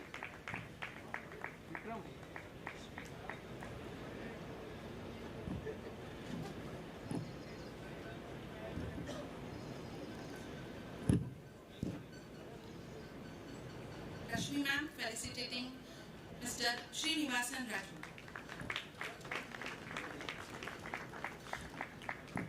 Now I call upon Mr. R.P. Sharma. Mr. R.P. Sharma, Mr. U.A. Kulkarni, Dr. V.A. Pankhwala, Dr. V.A. Pankhwala. I request Mr. Pawan Goenka sir to felicitate Dr. V.A. Pankhwala. Mr. Manohar Chaudhary,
Mr. V.V. Shamsundar, Dr. Sukrut Thipse,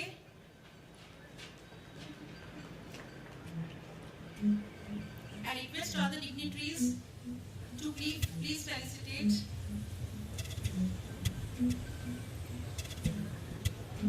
all the GB members.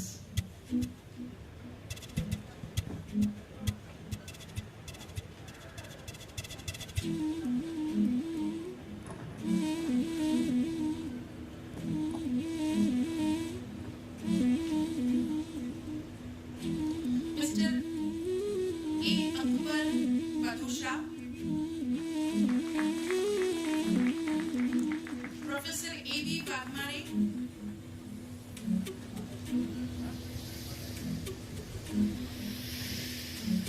I request Gogia sir and Bag sir to please join. Goenka sir and Rashmi ma'am for the felicitations. Yeah, Professor A.V. Bagmare sir.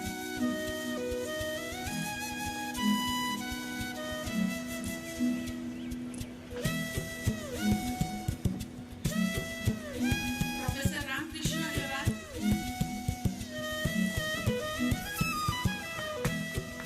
Mrs.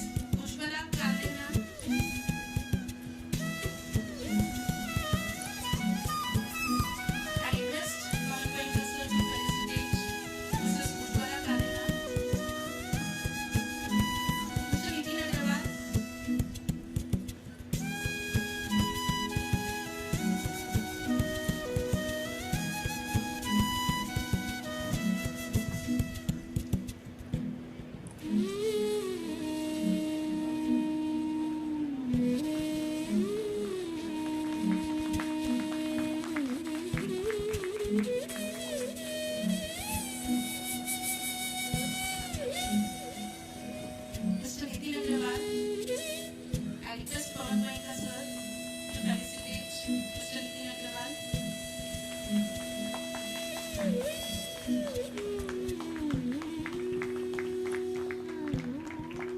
Narhari Bagh, Mr. Narhari Bagh, Dr. Amar Pandey, Dr. Amar Pandey,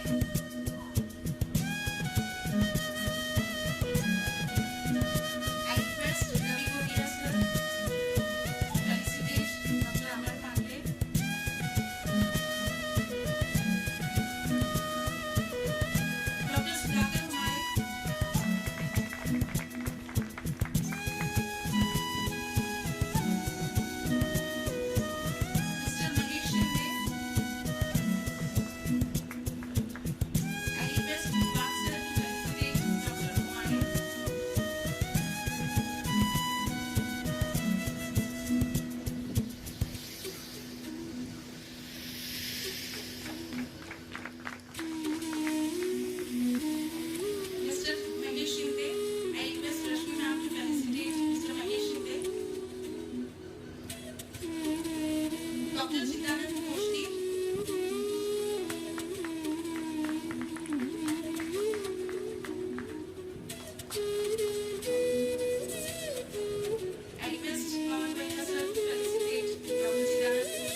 the dignitaries to please to be seated.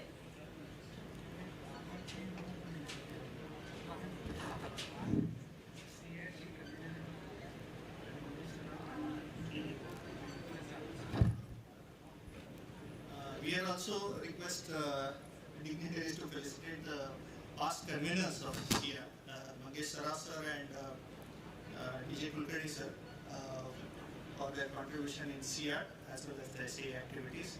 So request Saraf sir and DJ Kulkarni sir to please come on the dais.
It's my pleasure to be with you in this afternoon today. I'm going to make a very short speech of the vote of thanks for the two reasons. that the lunch is already arranged. People are quite hungry, and I was told at the back that you should not exceed more than the 2 to 3 minute speech of the vote of thanks. So big thank you to you all.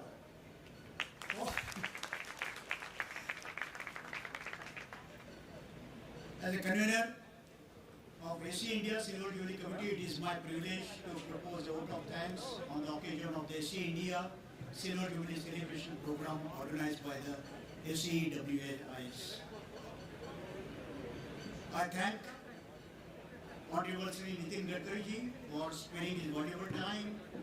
Also the Joint Secretary, Mr. Amit Vardhan, and all our, the very distinguished personality of the dais, all panelists, all keynote addresses, keynote address, Mr. Vijay Sharma, and all panelists of the panel session, and you all for gracing the occasion.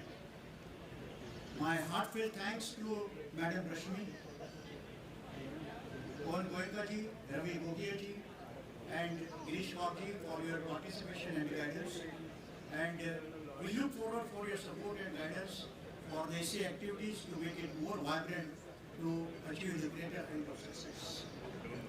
So friend, if you remember that we have completed the 25 years of glorious 25 years of the SAEINDIA in India, and SAEINDIA is now well recognized at the international platform, and all the credit goes to you, because since from the 25 years you have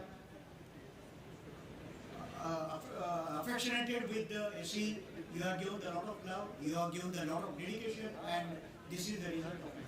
So again, I thank you very much to all the contributors for the SAEINDIA activities, such as Bahar, Supra, IFAN, AWM, and all the president, board of directors, MC members, founder members of SAEINDIA, and for their support and consideration to the SAE, to bring the SAE at this level. I should not forget, today we have inaugurated the technical bulletin.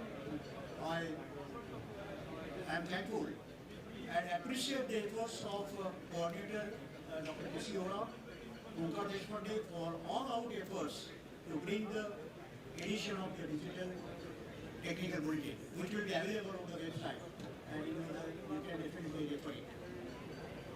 The judges of the SAE Silver Jubilee logo. This is a competition on pan-India basis, and I appreciate and am thankful to the team of the judges and the winner, Rucha Joshi, a student from the Gajanan Maharaj Engineering College of the Chakan. At the back, you know that the backbone of the SAEINDIA is youth energy, and I am really thankful to all collegiate clubs, faculties, and the volunteers who have made this particular program successful. All my thanks to all sponsors, ARAI, John Deere, Eaton, Adler, Pesler Group, MCs, and individual sponsorship given by the Professor Prakash Joshi. Sir, Prakash Joshi sir. Yeah. We appreciate your gesture and help which has helped to organize the event, because there is a quite a financial strain, and the additional expenses for the spend down and a few other things.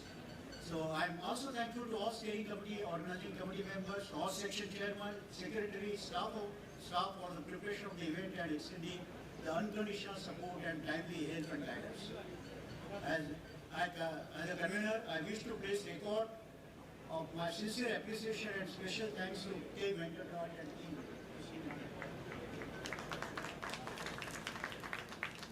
And also the team of SCWS, Sanjay Nibandhe, Ramesh Pasrija, Sagar Omkar, Archana, Keshav, Narari, for their undying contribution. Friends, you know that 25 years of this particular celebration hasn't come just like that. I think my special announcement today is that I would like to make a special mention of a single organizations who have supported SAEWS since inception, unconditionally allocating the resources like space, manpower, infrastructure to run the activity nearly for 25 years with affection and love. No other than the ARAI. You feel and experience the commitment at the highest level as all former and present director of the ARAI are present today. What a remarkable moment for all of us. The senior most director, Dr. Pawan Goenka, then Brigadier Purani, who is not able to attend it, but I have received the best wishes from Dr. Purani. Then Mr. Balraj Bhano, Mr. S.R. Marathe, Madam Rashmi, and President Director Rashmi Urdhwareshe. Let us give them the standing ovation for joining our hands together. I think this is a proud moment for ARAI and all of us.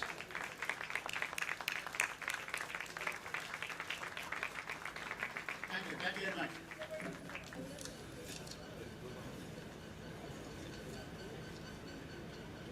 So thanking you all and dhanyawad for your participation and gracing the SAE Silver Jubilee celebration program. I again thank all the volunteers who have given the very untiring services for making this particular program successful.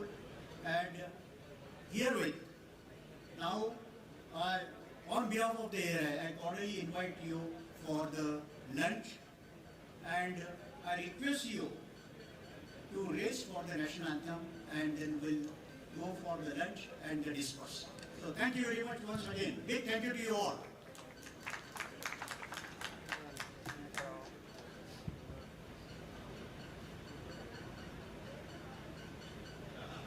जनगण मन अधिनायक जय हे भारत भाग्य विधाता पंजाब सिंध गुजरात मराठा द्राविड उत्कल गंगा विंध्य हिमाचल यमुना गंगा उच्चल जलधि तरंगा तव शुभ नामे जागे तब शुभ आशीष मांगे गाहे तब जय गाथा जन गण मंगलदायक जय हे भारत भाग्य विधाता जय